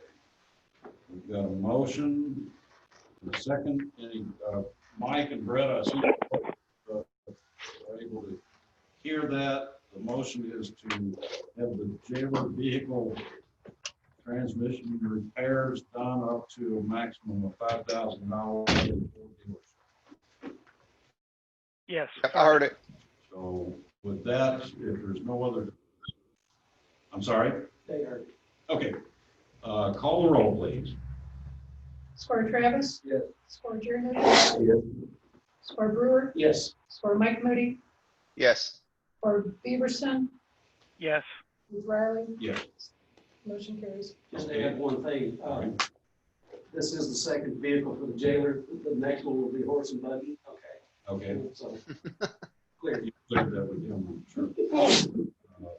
Okay, next is the sheriff's Dodge Ram truck repair. Okay, on that, the cam went out of it, and I about $4,500, I think. and the sheriff does not want to spend the money to get that vehicle repaired. It's got 160 some odd thousand. And my suggestion is to go ahead and repair that vehicle. Take that vehicle, once it's repaired, I have 160 on it, give it to Randy for maintenance. And then I would like permission to go to the transmission shop where the Ford vehicles at and request just a settlement to get our truck back. To stop any repairs. The two transmission shops, and we need to get that vehicle back and put it on governmentdeals.com. To surplus. And wash our hands. of it. We'll deal with that at another meeting, but we want to go ahead and get the vehicle back. You know, and I need permission to talk with them about it and negotiate a settlement with them. Which vehicle are you talking about now getting back? That's This is the one that we got from the sheriff's department. It's it's an old 10 Ford, 2010 Ford, and it's got 200,000, I believe 200,000 miles on it. And we had taken it, the sheriff wanted to get rid of it, and we got rid of it, and we transferred that over to Randy to use as maintenance. And we could never get the transmission fixed. It's been to 2 transmission shops, and the last one even had hired a total technician come from a Ford dealership. And the transmissions are just not as common, and it seems like nobody can fix it. And this vehicle is just a constant problem, and we just need to eliminate it. Okay, so let's keep this straight then. The Sheriff Dodge Ram, what are we gonna do with that? What is the I next- suggest go ahead and spend in the 4,500 and return it, and then, and that is at the Chrysler dealer in Shelbyville. And Now, you gonna repair that engine or put a crate engine in it? What y'all decide? a crate engine was going to run me $8,500. And we can repair that, in which we've had trouble with the cams in the Dodge is going out. So we wanna repair it and then surplus it? No, we want to repair it and give it to And Randy. give it to Randy, okay. Replace the Ford that we were. And then surplus it. That's okay. So that's the motion then, is to repair the Dodge Ram pickup at a maximum of $4,500 at a Chrysler or Dodge dealer. And On a we'll leave it at that, and then we can deal with it. I mean, it might be 4,500, you know, it might be a couple dollars more, but that's basically that's what it is. Usually when you get in on these things, you almost think, a lot of times you have to spend a couple more dollars. It's got some hidden notes broken off, which is common on them. But that's basically what it is. I've talked it over with Gary, and I've explained to Tim about it, and we all agreed on that's the best way out. You want to raise that 45 to 47, maybe?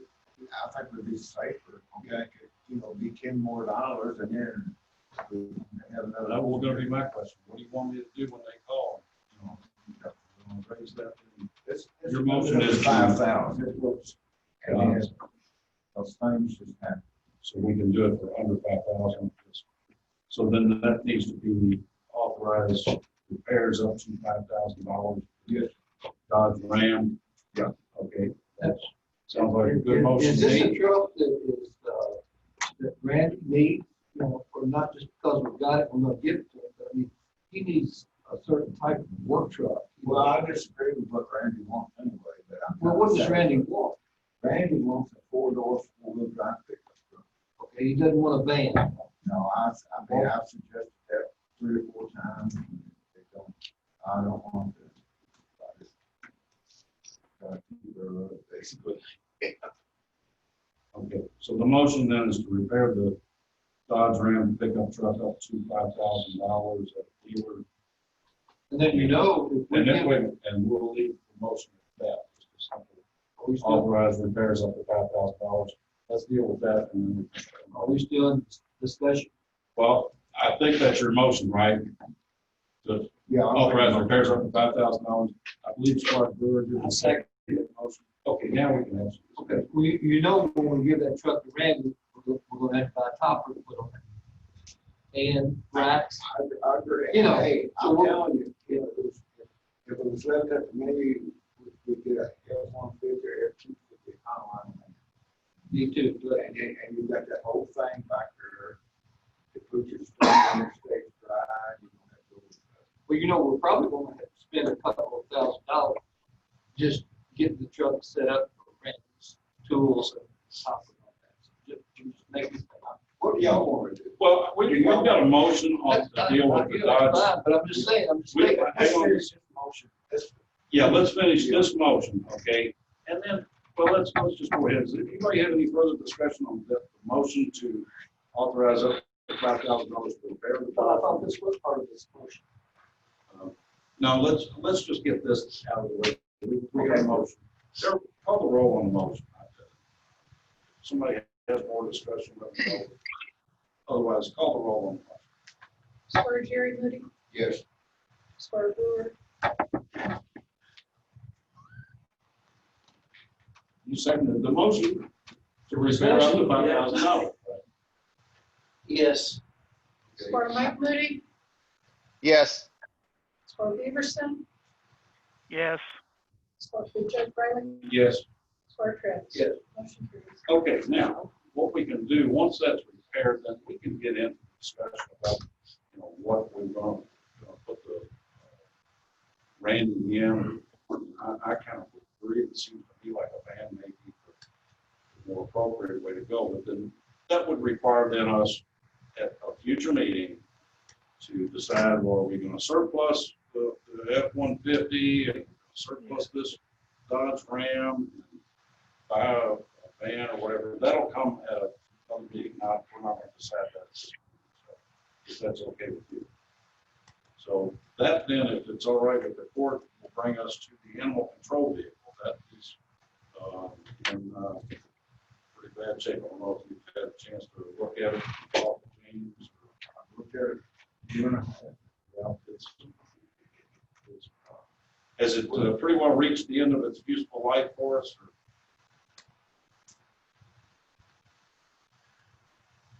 How many miles has it got on it?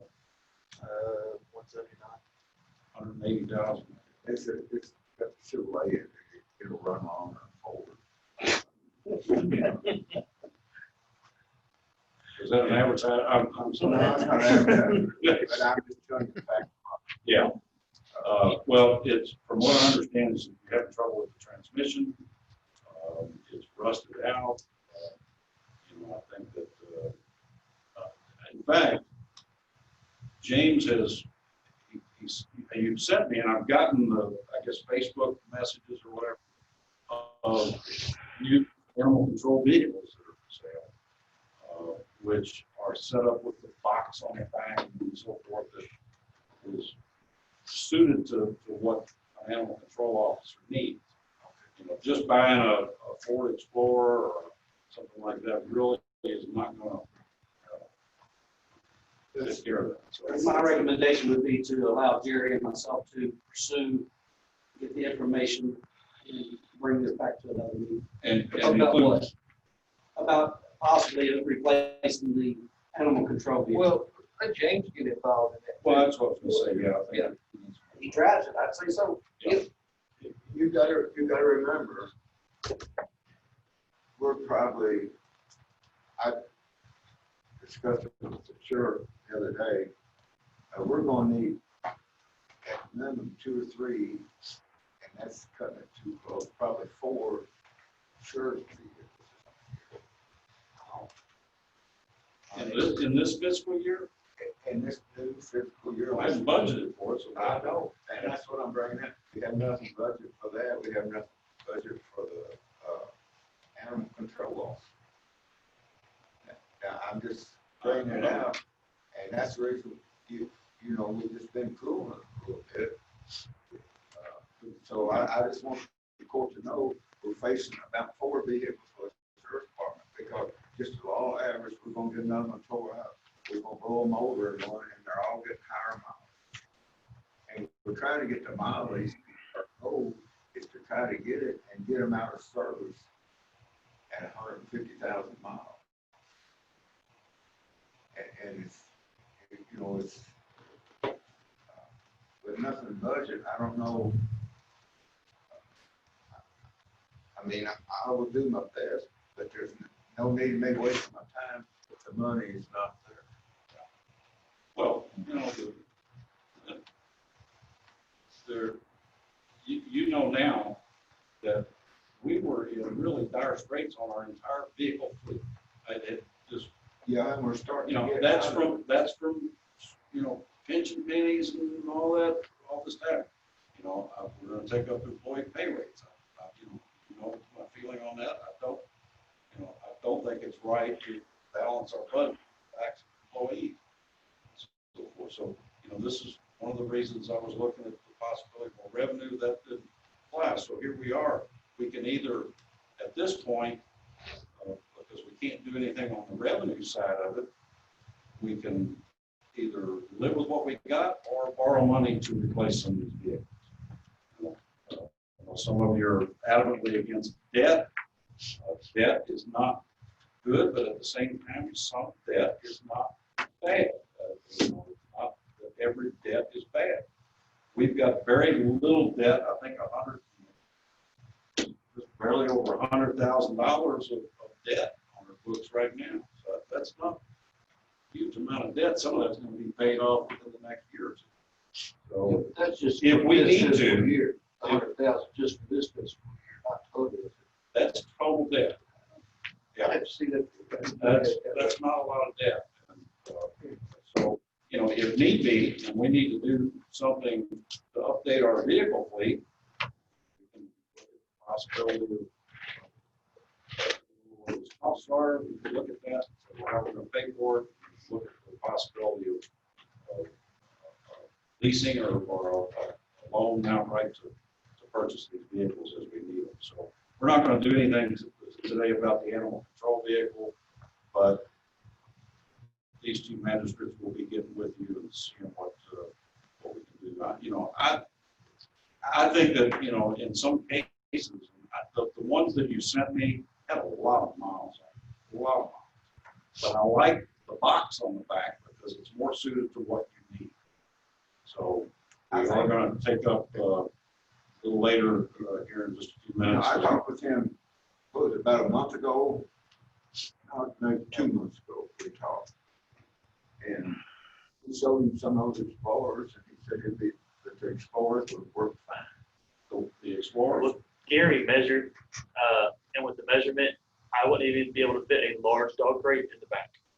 One? So, no, not even one. Not a large. It'd be one of the smaller cages. Yeah. So that's that would what, be. in my discussion with these. Well, we may have to go with a pickup or something. Yeah. Or try to keep our eyes peeled for a box, an animal control box that we can mount on another vehicle or Well, I would like to see him get something when you take the hose and wash the back end of it out. Yeah. I mean, to me, that would be very, very important. That's right. And a Conaline van, again. Yeah. Maybe we could get a one Conaline van and let him use it one day and Randy use it the other. So anyway, we'll continue to very appreciate your work on the equipment. So with that, we're going to move on, if it's okay with the court, to earthquake insurance quotes. They came and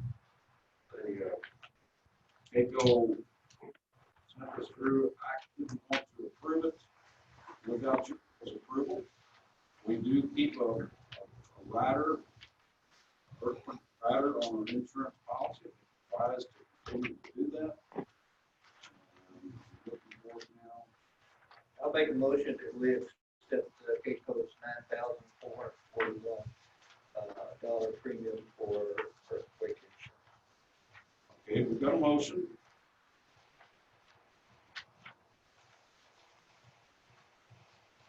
I'll second. And Squire Beaverson, I believe, seconded that. Any discussion?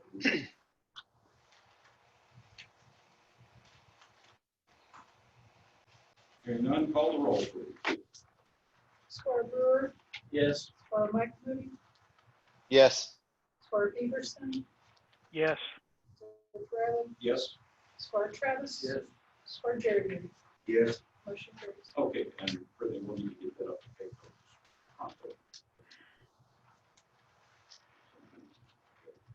All right, next item is EMS director salary. I know I've mentioned this a number of times with the previous administration, and now this one. For all practical purposes that we have, if you understand that prior to the COVID-19 issue, Chris was the EMS director, he was the emergency management administrator, which is a very key position in any county, required by law. Can't be the county judge, by the way, I found that out. And also a supervisor on an ambulance cruise ship. When the COVID-19 issue came to us, I pulled Chris off. I said, I want you spending your time dealing with the COVID-19 and managing and directing EMS and the emergency management. I didn't want him to also have that burden of a supervisor on a 24-hour ambulance crew. So that's worked out very well, particularly in the dedication time you've had to put forward dealing with COVID-19. The CARES Act reimbursement, I want you to be more involved in the FEMA issues as emergency management administrator. Most of that pertains to roads, but COVID-19, it's other things. Could be other things. I think we're very vulnerable as a county. I don't believe that we are adequately prepared for a major disaster in the county. We cannot prepare for every single issue that may come up, but I don't believe that we're adequately prepared. That's what I would like to move Chris Lim to a salary position at a salary of $65,000. That's essentially what we'll be making on the 24-hour crew and all the other stuff. The difference is, and that will be subject to making sure we have everything properly in place, that we're not going to be paying him $65,000 a year plus overtime. The $65,000 will be salary, and it doesn't make any difference if he works 40 hours a week or 60 hours a week or 50 hours a week. He's going to get the same amount of pay, weekly or bi-weekly pay. And the intention also in the research that Brittany has done and I've done on that is that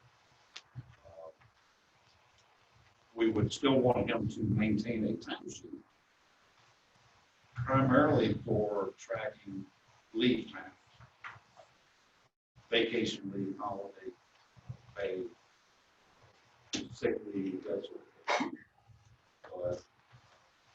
So I'd like to have a motion to move Chris Lamb to a salary position, $5,000 a year. I think that's $1,200 and something a week. And that would be subject to all documents or paperwork or whatever we have to do to make sure that we're not putting ourselves in a position where Chris can come back 2 years later and say, oh, but I had all this overtime. A straight salary, $65,000 a year. usually on a ton, is there a minimum amount of hours that he's required to work per week? I don't think we're gonna have any issue with that at all, with the responsibilities of being EMS director at EMA. But if you want to put a minimum on there, I suppose we could. Minimum 80 hours a week. 80 hours a week. Well, I tell you, he puts in a lot of hours, and I think it has, and I'll open the floor up to Chris if you'd like to say anything, but, you know, it has allowed you the ability to deal with the health district, with the city, and all these various different offices and so forth. What I've had to do since John asked me to move into the office when the COVID started, is I quickly realized that my normal hourly salary, without working the 24-hour shifts, I was losing a lot, about half of my income. He would have taken a significant. So what I've been doing is working every weekday, 8 in the morning to 5:30 in the afternoon. And on days that would have been my normal shift, it would have been my normal shift Monday through Thursday. I've been filling the back half, just so I didn't lose a ton of hours. So I really been working a whole lot of hours right now. So this leaves me, if I move just to the office position, I'm still going to respond to ones from the office. It gives me more time to attend all the training and meetings. And I'm all 24-hour shift days. I missed the meetings because those 24 hours a night before and run all night, and this allowed me more time to be in the office and manage the business side of what we're doing. Because at my old schedule, some weeks I was only there 8 hours during business. It also gives me the freedom to actually go to different meetings I need to go to. I've also taken over the in-house portion of our billing, where Brittany's making the transition into the new role at the judge's office and really fill Don's position. She's still handling the money side of the billing part. I'm handling the in-house side of it, laying out the lines we must submit to the billing company on that. So we eliminate that part-time position. Yeah, I've taken that on with the extra time in the office. So it's, How will that affect your total salary? Do you have to hire somebody to take your position as a shift supervisor? no, but we have somebody to do that. Have somebody to work So it will require another position. another engineer. But you're already short people anyway. I am correct. Hopefully, a few items on the agenda will resolve one of those people I need. But yeah, we have to hire somebody on 24-48 rotation. We've been short a number of years on those, and we're working a bunch of part-timers. But I feel I need at least a minimum of 3 full-timers on each shift. I can't cover 2 part-timers, 2 what would have been full-time sponsored part-timers. It is, if the salary that the judge is recommending is comparable to what I've been making, it's actually about $5,000 less than what I made last year. So, him and I discussed it, we came to that number. Particularly in taking over the office manager position, we can basically eliminate that. Initially, we moved Brittany over there. She gave me a deadline of June 1st, which I missed, but to replace her and get somebody in that position. So it just occurred to me, and I think Chris is do that to basically take over those responsibilities, and we'll realize a little bit of savings there, not having to hire a part-time person. Chris will get people perhaps delegating some of it. And that's making sure all the run reports are complete. I make a motion that we move Chris Whip to the full-time position salary at $65,000 a year. With any and all paperwork necessary to keep up with overtime or vacation time. Okay. I'll second that. We've got a motion, we've got a second. Who needs to be recognized first? Brett, do you have any discussion on this? Well, first of all, that salary, that works out to be $31.25 an hour. And second of all, we had a lot of discussion before we ever had a motion and a second.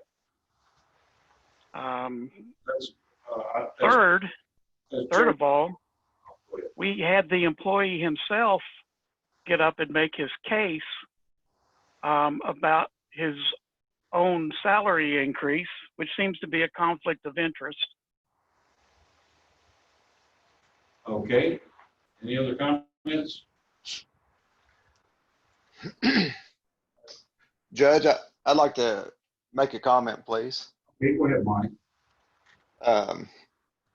I think before this is voted on, which I realize it's getting ready to be, but I think we ought to have a better job description. And also, I mean, just following this salary stuff in the past, it's a real gray area about somebody coming back later and saying, oh, I worked all these extra hours, now you owe me overtime.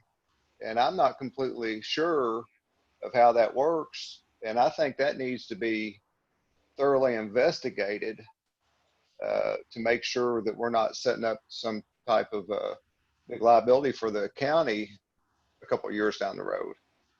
You know, I'm not saying Chris would do that. I'm just saying in general, I would like to see a job description and some actual regulations that says what you can and can't do with overtime. Well, a salaried position, you can't do overtime.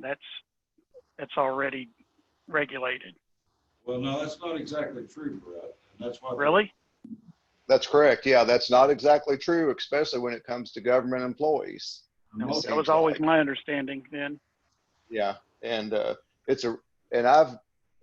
not real clear on it, and I'm not trying to muddy the water. I'm saying we need to really have a clear idea of what's going on here previous to making a decision. Correct me if I'm wrong, Mr. Brewer, your motion included subject to the proper paperwork to assure that this is a $65,000 a year salary position that would not obligate the county to paying any overtime. Is that correct? That's correct. So the motion is subject to that being in place. Yep, but even if we vote on something and it's against the law, that don't mean that somebody can't come back and do something. Well, that's why the motion is subject to making sure that paperwork is complete. And I see county attorney over here scratching a bunch of notes down, so he knows he's getting ready to dive. Personally, I'd like to see all that information first, and that's my comment. Okay. Any other comments? I'd like to see the figures of what's going on, because that lady over and then he made Brittany full-time in order to do that, and now she don't do that no more. On the building when that lady retired, and then you said, well, we'll make Brittany full, so y'all voted to make her full-time in order to do that over there on the building? That was one of the reasons, yeah, but it wasn't the sole reason. Okay. And now we're gonna have, and I want to see the figures, I want to know the exact, I don't want to estimate, I want to know exactly what it's going to run. And it seems like to me, that's a hell of a salary to pay somebody. That's what we're paying. You made $70,000 last year. Correct. Okay, so we're going to find out. I'm going to have an announcement at the end of this meeting that is going to significantly change county government, and a lot of these things need to be considered. But so, any other comments on the motion? You say Chris made 70,000 last year, including overtime? Is that what you said?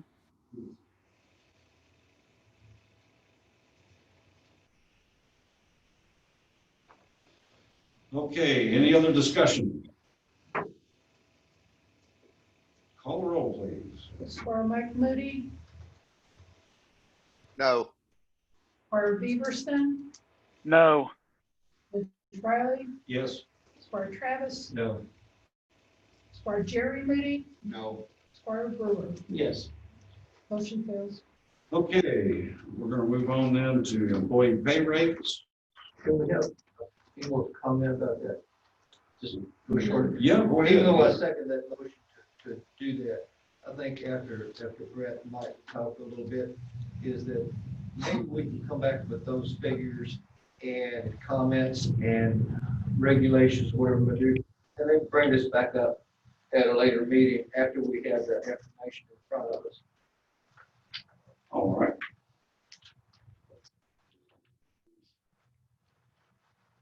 That, we're gonna move on to employee pay rates. Proposed pay rates in there, I don't think that's.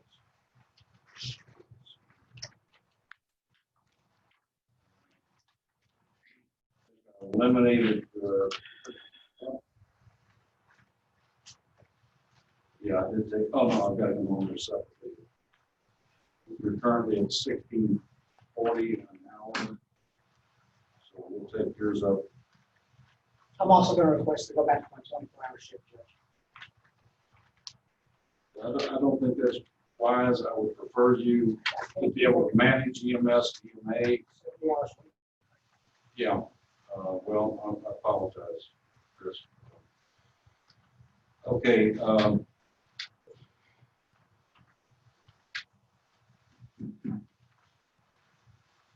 So I'll open it up for discussion. You know, we're not operating under strict Robert's rules, so, you know, whether or not we have a motion on the floor before we have discussion or not, I don't know, Brett, you made a comment about that.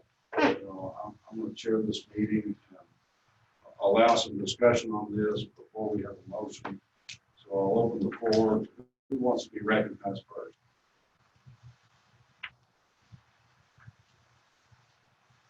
Nobody has any discussion on it? Well, on the pay raise, yeah, is that what you're talking about? Mm-hmm. Well, in the general category there, we've got Artie Tyndall, they proposed $12.50 an hour part-time. And then we've got Wayne Redmond making $12 an hour. He works full-time at recycling. I would like to see Wayne, I think he is on the role as the parts department employee, move him to the recycling center full-time as a recycling center. And he needs to make on the general there, the super part-time. So that would be my only concern there.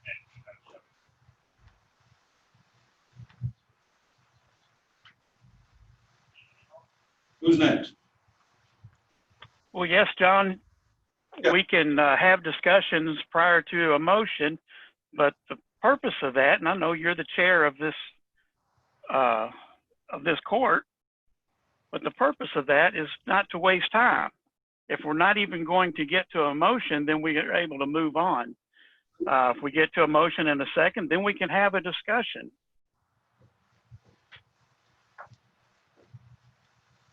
Otherwise, we're sitting there having a discussion prior to a motion, and if a motion's not even going to be made or seconded, then we just wasted time.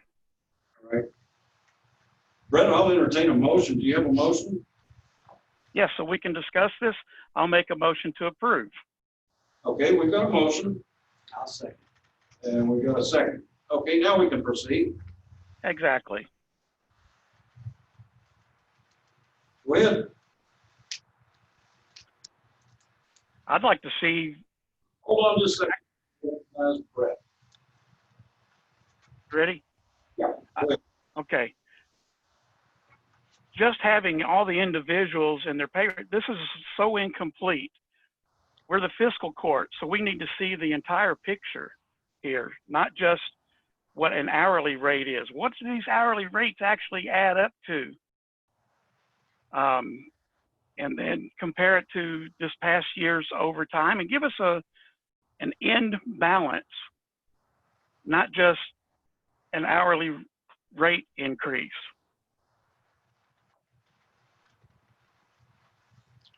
Well, I'll turn that over to the resources department to generate that information for you, Brett. What I'm looking at is overall pay rates for our county employees. We know, or hopefully, some of you I know don't know what all of our employees do, but we know, I certainly know what our employees do. I look at, this is not absent of any research or information from other counties or other, even one employee to another. I've made these recommendations and I had budgeted, as I explained during the budget process, that I was budgeting for a $2 across the board increase in EMS, 50 cents across the board for all other employees, with the exception of some that I have proposed what I call a market adjustment, which is slightly more than the 50% or sometimes significantly more. I'm not saying that it's not deserving. What I'm saying is how this spreadsheet is presented to the court. It is not a complete picture of what this is going to end up costing. It doesn't show the benefits, package that would cost along with that. Anything like that. I mean, I feel like we need to have a full picture with that. Okay. If this just sounds right. What Roy gave me, he gave each $20. And if I understand this right, it would cost us $172,959.88 without any overtime. Okay. Now, where is the money coming from? We don't need to buy anything. And we had budgeted for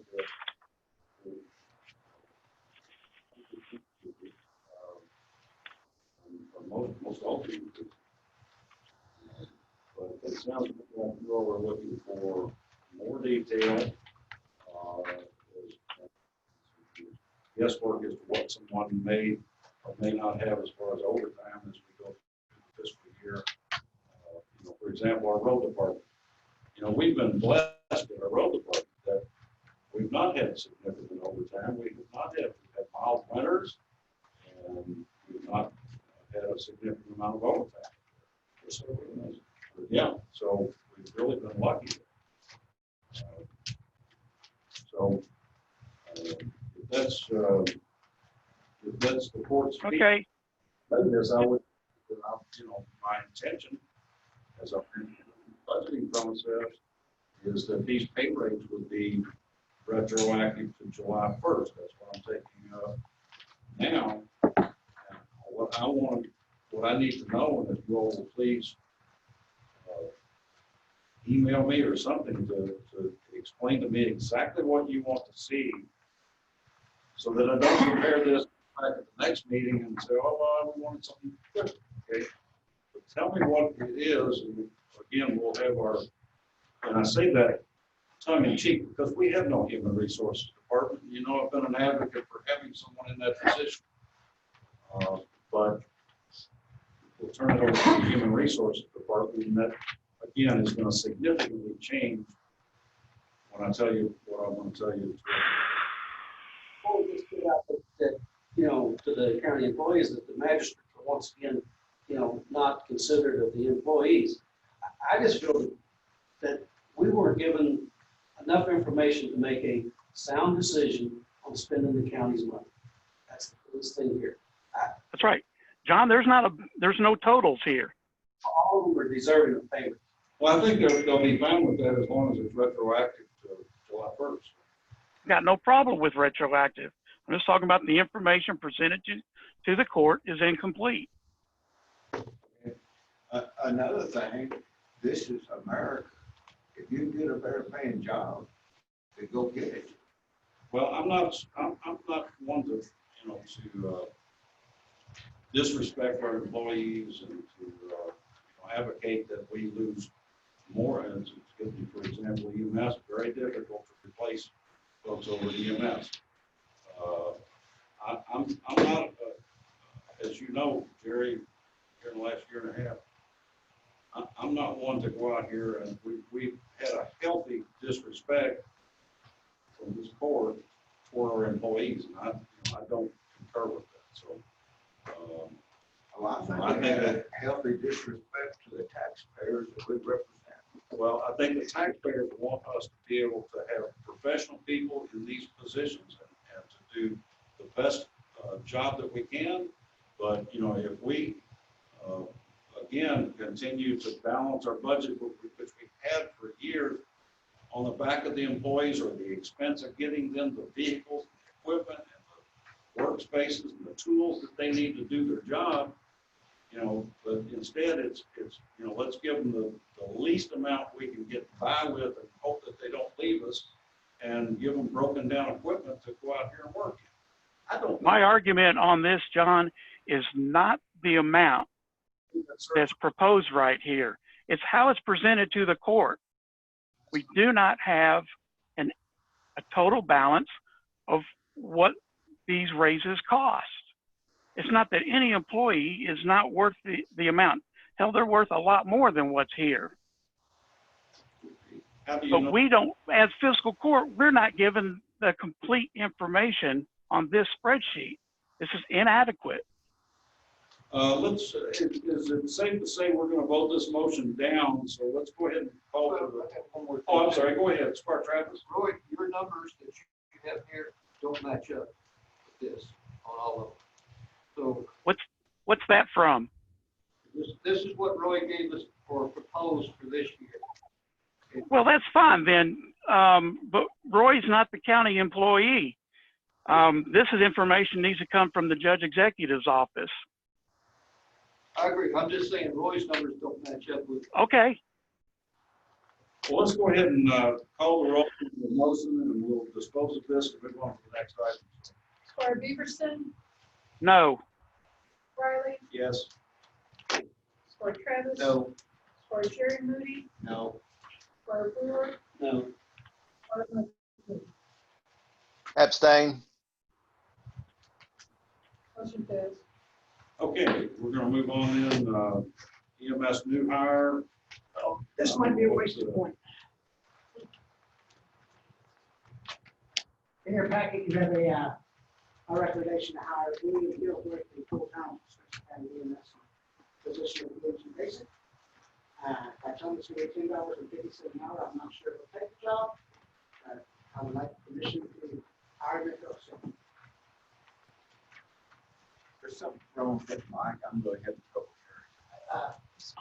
In your packet, you'll find my recommendation to hire William Bill Blakely as a full-time EMT at Spencer County EMS. And I call my son, it's $10.50 an hour. I'm not sure we'll accept it, but I'd like to make that offer. Current pay rate is $10.50 an hour for this position. I'll make that motion. We've got a motion. I'll second it. We've got a second. Any discussion? Is this a position that is available or just a new position? I'm losing employees left and right. I've lost 2 this month. Another one of my employees is stepping through the roof for better pay. I've made this, I brought this to the court several times. I'm losing employees. We're not. Okay, so so this is filling an existing position. Existing position. Correct. Okay. It's the primary, one of the primary reasons for the issue that we just spoke of is that we stop the bleeding and losing employees at EMS because they're getting harder and harder to find. So anyway, the motion, we need a motion to hire William Blakely as a full-time EMT at a pay rate of $10.50. There's a motion. There's already a motion, okay? Anybody have any other discussion on it? If not, call the roll. Judge Riley, Yes. Yes. Squire Jerry Moody, Yes. Squire Brewer. Yes. Squire Mike Moody, Yes. Squire Beaverson. Yes. Motion carries. Okay, we'll give you mine. And next up is animal control new hire. I would like to make the court aware that there's only 30 minutes left on this. Okay, we're gonna have to wrap this up.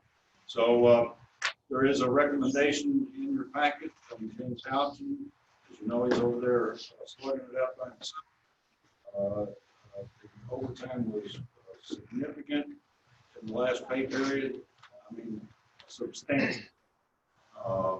There was a couple of reasons for that with the issue with the hoarding of cats, Watkins Glen, and Make a motion to approve the new hire. a second pay rate. Whatever James Hopkins came in at when he was assistant. Fellas, I would recommend $12 an hour. Does that sound reasonable? Yeah, go ahead. We're gonna hire an Apple code assistant at $12 an hour, but we give an EMT $10 an hour. But that's because the guaranteed overtime is a 24 hours.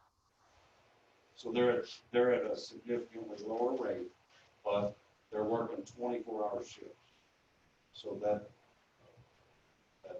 1050, am I correct? But they're working more hours than they do. Yeah. I agree with that. 1,200 hours. No, we're not dealing with, we're gonna have some pay rate. Right, I'll make a recommendation. I'm just trying to rationalize it. I'll get it. So the issue before us right now, hey Gary, how are you? The issue before us is we really need to get James some help over there. This is not for animal control officer, kennel attendant, and that's going to help reduce James's overtime significantly. So I need to not only have the motion to hire Jeremy Kennison, but also a pay rate. My recommendation is $12. That sounds I think we had a motion to hire. There's a motion and a second on the floor. Already. But did we have a pay rate? I asked the question of what the, I'll amend my motion to include the pay raise. Of $12, is that correct? Of Brett. Yes. To approve a pay rate of 12, what was it, $12 an hour? $12 an hour. That sounds good to me. We've got who seconded the motion? Squire Brewer. Squire Brewer, you amend your second. Okay, we've got a motion, a second to hire Jeremy Kennison at $12 an hour for kennel attendant. Any other discussion? If not, call the roll. Squire Travis. Yes. Squire Jerry Moody. No. Squire Brewer. yes. Squire Mike Moody. Yes. Squire Feverson. Yes. Zuccarelli. Yes. Motion carries. Okay, next up is road department. We've got a new hire for the road department. Well, actually, we got two. You can take them both at the same time if you like. A new hire, William Webb, full-time at the road department. We make a recommendation on that, I believe. Yeah. $14 an hour. And also to move Nolan Control to a full-time. He was one of our, he was in the program from the schools, the student program has worked out extremely well. We want to move him into a full-time position. I'll make the motion At to hire $14 these an hour. Your motion is to hire both of these full-time, That is correct. $14 an hour, Whatever Todd recommended there. $14 an hour. Okay, we've got a motion. Second. That was Brett, I believe, right? Yes. Any discussion?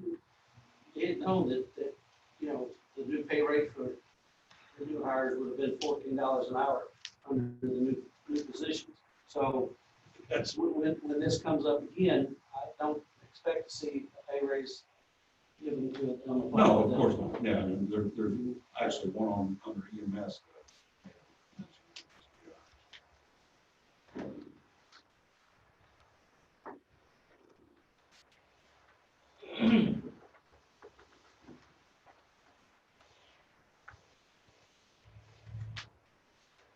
Okay, any other discussion? If not, call the roll, please. Squire Jerry Moody, Yes. Squire Brewer, Yes. Squire Mike Moody, Yes. Squire Beaverson, Yes. Riley. Yes. Squire Travis. Yes. Motion carries. Okay, next issue is reopening the courthouse. There's been some discussion, I know, with the clerk and myself about reopening the courthouse. That is I know you would think, probably prefer to think that that's entirely my decision. I want that to be a group decision between AOC, Becky Robinson as the circuit court clerk, Lynn, you as the county clerk, and Time's check out. Gabe. So there have been some things put in place. We've ordered hand sanitizer stations for both the front and back door. Also, one each for the PBA, at the door of the PBA and the door of the county clerk. We've ordered stickers for social distancing. We are not ready to reopen the water fountains. The recommendation is to keep those shut down. And what it really boils down to, and one big concern, primarily I'm hearing this from PBA, but possibly also from the clerk would be concerned about it, is the cleaning of the restrooms. We're going to keep those public restrooms open, but we're going to need to consider a full-time custodian, somebody that can be here, plenty of cleaning and so forth. It needs to be done, but those restrooms need to be cleaned. I think what at least the PBA and I have talked about 3 times a day, and I think that would be sufficient. We already have Randy going in early in the morning, misting these with a sanitizer mist. Each office is doing what they can to, within their own offices. I know we're about ready to get the glass installed, hopefully still for tomorrow. The time on that. But the glass still needs to be installed in the sheriff's office, my office, and the county clerk's office. They had to recut the glass for the sheriff and my office. So that took some time. We don't know if what they've got with the clerk's office is going to work or not. They'll know when they get out here tomorrow. So what I'm going to need from you all is authorization to allow either Betty Bentley, who is our part-time custodian, to move into a full-time position. That doesn't necessarily mean a 40-hour week, but anytime you exceed consistently 100 hours a month, they're full-time. So we've kept her under that to keep her part-time. I did talk to her. She's going to get back to me and see what, I want to know what her appetite was for wanting to do this. She's already working with Becky and the probably the court security folks. Court and district court, I understand, is only every other week, Monday and Friday. Is that correct? It's every week. Every week. Oh, you mean for District. circuit? No, district. Every week, Tuesday and Friday. Tuesday, Friday. Okay, so that means she's got to be, somebody, custodian's got to be over there, according to AOC, and what they want is only 5 people at a time, I believe, go into the courtroom. When they leave, you got to go in and sanitize everything. Next 5 people go in. So somebody's got to be there full time. The court security people can't do that. They may be able to help, but they can't be responsible for doing that cleaning and sanitizing. District court, or circuit court rather, for the foreseeable future, I don't see Judge Hickman having anybody in his courtroom. Will still be, yeah, it'll still be electronic until the circuit judge changes his, and reopens his courtroom. So I talked to Henderson County Attorney last week. They had contracted out with a private janitorial service so that it would be a clean county for reimbursement through the CARES program.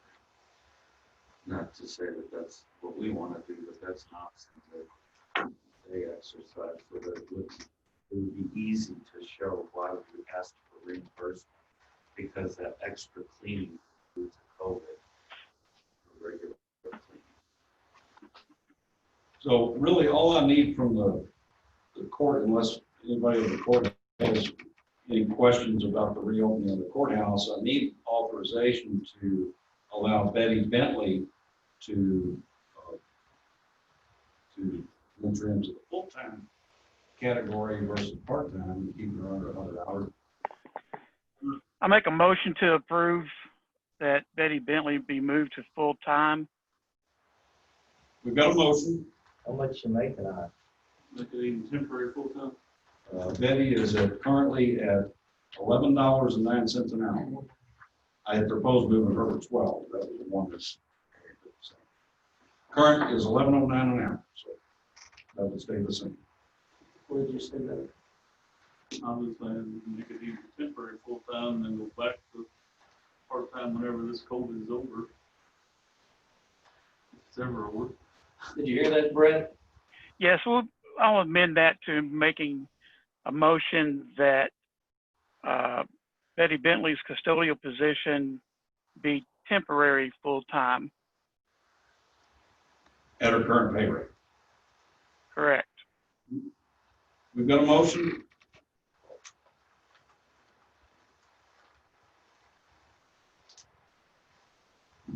I'll second it. We've got a second.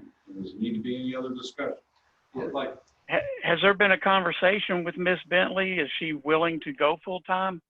We have talked to her, and she's going to get back to me and let me know what her appetite for that is. So I will talk to her again, and if she's not wanting to do that, then we're going to have to reach out and try to find a custodian. What about, instead of putting her in full-time and maybe paying benefits on her salaries, we could try to find a part-time, another part-timer that would be assigned specific duties such as the circuit court and those twice a week. And then that way Betty doesn't have to do that. So that's another Not option. bad.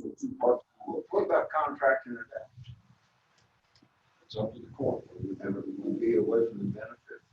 All I know is that Well, if we have two part-timers, there would be any benefits of salary. And I think had a great point there, but I believe that if we can show that either we went from a part-time to a full-time during this crisis, I think it was still, I mean, legitimately, financially, illegally, we can show that that's why we did it. Or if we hire another part-time, we can do that. Even though they chose, the other county chose to do that, to not muddy the waters, you might say, but I don't think they would turn that down for that reason. I think they're better off with put up a bid and contract it out. Be one less than probably. We'll be making a lot more money there. yeah, I believe so. You know, I mean, some sense of control who is in the office. I know that you could probably call a lot of that out in a contract. I would like to hear from the personnel that's involved, the county clerk.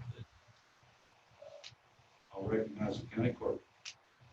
Do they want it reopened? Do they want the bathrooms reopened? He and I are in agreement that there has has to be work done outside offices before the courthouse can be open. Sanitation stations, cleaning of the restrooms, social distancing signage and on the walls to social distance. Kim and I spoke this morning, and she said yes, it is a concern. The bathrooms need to be cleaned more frequently than they are right now. When and if they do open the courthouse upstairs, the bathroom gets used a lot. People often come in the building just to use it. I was gonna say, if I were there, I would. I think there might be a legality involved as far as having a public building and having a bathroom available, especially some sort of handicap act. I think it is required. The other thing we're gonna attempt to do is get one-way traffic, so that come in the front door and leave through the back door. I don't know whether we accomplish that or not. I do have an email exchange, brief email exchange with the judge, taking time in on the masks and everything. I asked him to having people come in and said he didn't control it. He only had control over what happens upstairs. He said this report would have to give direction on that. So I think the blacks would go a long way as far as that social distancing, but I do think the restrooms do need to be cleaned. Okay, well, I believe we've got a motion, I'm sorry, did you have anything else? I believe we've got a motion to put, allow Betty Bentley to go to a temporary full-time position. I think that's gonna be a more expedient than trying to bid, negotiate a contract and all. I mean, I appreciate what you're saying, Square Moody, but I don't want the wheels of government to grind to a halt on everything.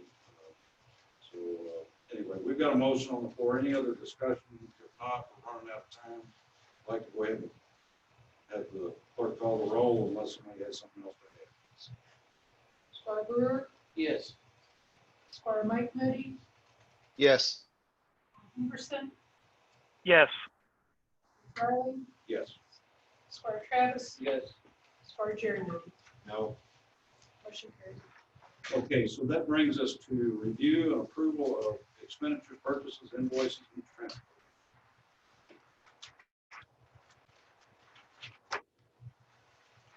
Like the great Mike Moody says, let's pay the bills and do the transfers. Is that a I'll second that. And I'm sorry, Mike, did you second that? Oh, okay. Yes, sir. I got a second. Comments, questions, concerns? If not, call the roll. Squire Mike Moody, Yes. Henderson, Yes. Riley, Yes. Squire Travis, Yes. Squire Jerry Moody, Yes. Squire Brewer. Yes. Motion carries. Okay, I have one other thing before we adjourn. You've heard me refer to this a couple times during this meeting. And it is with great sadness and appreciation for the employee, but it is going to put a significant, there will be significant changes with county government and the operation of county government when we lose an employee that we anticipated that we were going to lose. But on Thursday afternoon, I was presented a letter from Karen Clark, who's our deputy judge executive, and probably more importantly, our finance officer, and she handles an awful lot of stuff in keeping the wheels of government moving forward. She has submitted a letter that says it's been my honor to serve, be a service to the residents of Spencer County for so many years, 27 by the way. It's time for a long way of changing life's path, and the last working day will be July 24th, and my retirement becomes effective August 1st. So this has come on us a little sooner than I expected. I thought it was probably sometime in maybe October or November. Instead, we're looking at August 1st. So I wanted you all to be aware of that. It has been an absolute honor and a pleasure working with Karen over the last on 6 years now. The knowledge that she has, county government, some of these intricate things that you have to abide by, either by statute or otherwise, is extensive. So it's going to be my recommendation to move Brittany into that position of Deputy Judge Executive as of August 1st, and her pay rate will significantly change. It really should have already significantly changed. But I don't think that, and for whatever reason, I don't know that all of you have a full understanding and therefore a full appreciation for what both Karen does and what Brittany does for this county. So that's why you see on my recommended pay rate changes to take her from 13 to 16. That was before I knew about this.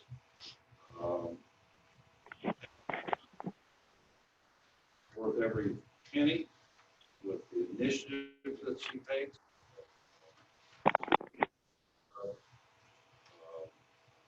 I still would like any pay rate change between now and August 1st to be retroactive for Brittany to July 1. August 1, I'm going to be asking the court to approve a significantly higher. The responsibilities on that position are vast and very, very important to the operation of this county. And I don't think that you'll find even so much as one county employee that would not agree with what I just said. So with that, I just want to be aware that we now have Karen Clark's resignation in hand, and it is coming in less than 30 days. That's why a lot of these decisions we make regarding employees are critical. Every employee out there watches and hears and interprets however they want to what is done or not done in this report. But I tell you, we are blessed as a county to have the employees that we have out there. We've got very good employees, very comfortable employees. I think maybe sometimes what's said around this table or what actions we take or don't take maybe could be misinterpreted by some employees. But we have to, we're only as good as what our employees are out there. I've always said, let's pay them competitively so we don't lose them. That's already happened. We're losing employees. Let's give them the proper equipment that they need to do the job. Overall, let's show them some appreciation for what they do. And I hear it from the public. The public appreciates what our employees do. So anyway, with that, I'll entertain a motion. Judge, could I say something? You sure can. I'm saying this is not as a sheriff, but as a taxpayer and a recipient of county services here recently. I was recently in a pretty severe accident, and the people you're sending to take care of me would want to pay $10.50 an hour, but someone to scoop dog poop, you want to give $12 an hour. Someone to wipe down the surfaces, $11.50 an hour. And there was one other that I don't remember what it was, road employee, $14 an hour. All them things are important too, but when it comes down to an emergency and when you're hurt bad, and we got to take care of our EMTs. What's more important than our public's health? I'd rather hit a pothole than to die on the way to the hospital. And that's, once I said, that's not as a sheriff, that's as a taxpayer, a recipient. That's a very critical care that I received from EMS, and I want to publicly thank them for the job they did. Don't remember a thing about it, to be honest with you, but I know they've done a great job. So I just want to say that as a taxpayer. Scott, bring it up, I'm in favor of putting EMS on the tax district like the fire department. That will satisfy all of that. I don't know what all that will satisfy all that years down the road. We're facing the issue right now. I've lost half my full-time staff to neighboring departments. and y'all will not address the pay scale. What's it gonna take? But that's Not having the ambulance on the road? That's Is that not what the you're reason saying? that wasn't voted on today. That is not the reason it was voted on. And I'm just because we talking did about, not get. when you come back to this issue, please be considerate of the way it looks. Somebody's gonna scoop dog in there for $4 an hour, and then somebody that's qualified and trained to save a person's life, $10.50 an hour, you should be ashamed of yourselves. I can go do dog poop for a lot less than that. I mean, sorry. Well, somebody, hang on now. Somebody's making $11.09 an hour for wiping down surfaces. That's because they've been here for a very long time and have gone through several pay raises. So there's a big difference in somebody that's a new hire as an EMT and somebody who's been here a long time, who's a custodian and is at a higher rate than a new hire EMT. No, Brett, I've got EMTs that have been here 8 and 9 years making $10.50. $10.50. Well, you can't blame this court because we've given raises and we'll continue to, but the proposals have to be complete and not just an hourly increase presented to us. We need to see the whole picture. It's not about them getting a raise or not getting a raise from this fiscal court. It's about how the judge executive's office is putting it in our package and giving the fiscal court a complete picture for pay raises rather than a partial picture. I agree, Brett, you need to have more information. I'm just asking you, when you do get that information and you do make your decision, be very conscientious as to what you're paying them now and what they truly deserve. Agreed. I agree. As it pertains. Judge, I'd like to, I'll recognize Brett. Go ahead. yes, sir. I'd like to, back to the custodial position in the event that Ms. Bentley does not want to accept the full-time position. I'd like to make a motion that we allow you to hire a part-time position then. I'll be bringing that back. You're gonna have to approve it anyway. I'll be bringing it back to the court. Okay, that's fine then. So, it is significant though. I mean, what you all are accustomed to, that anything that you all have asked for or that you need, Karen has been there for you, Brittany has been there for you. It's incredible that do you know who the go-to person is for IT situations, and how do you straighten out my phone, or how do you get my computer to do this? What you're getting in packets, where it's hyperlinked on the agenda to the document that you're looking at. All that's been done by Brittany. And the initiative that she takes to do these things, setting up our inventory, handling the FEMA stuff. I can go on and on and on, and I appreciate, I want to say it publicly to you, I appreciate the job that you do. And I'd like to second that. She helped the sheriff's office immensely and never complains and never said. But it's not about that. It's about we didn't get the proper paperwork from you that we needed. You tell me what you want. I can tell you, these employees, okay, we got a motion to adjourn. We are now adjourned. All those in favor, I'm sure. All right.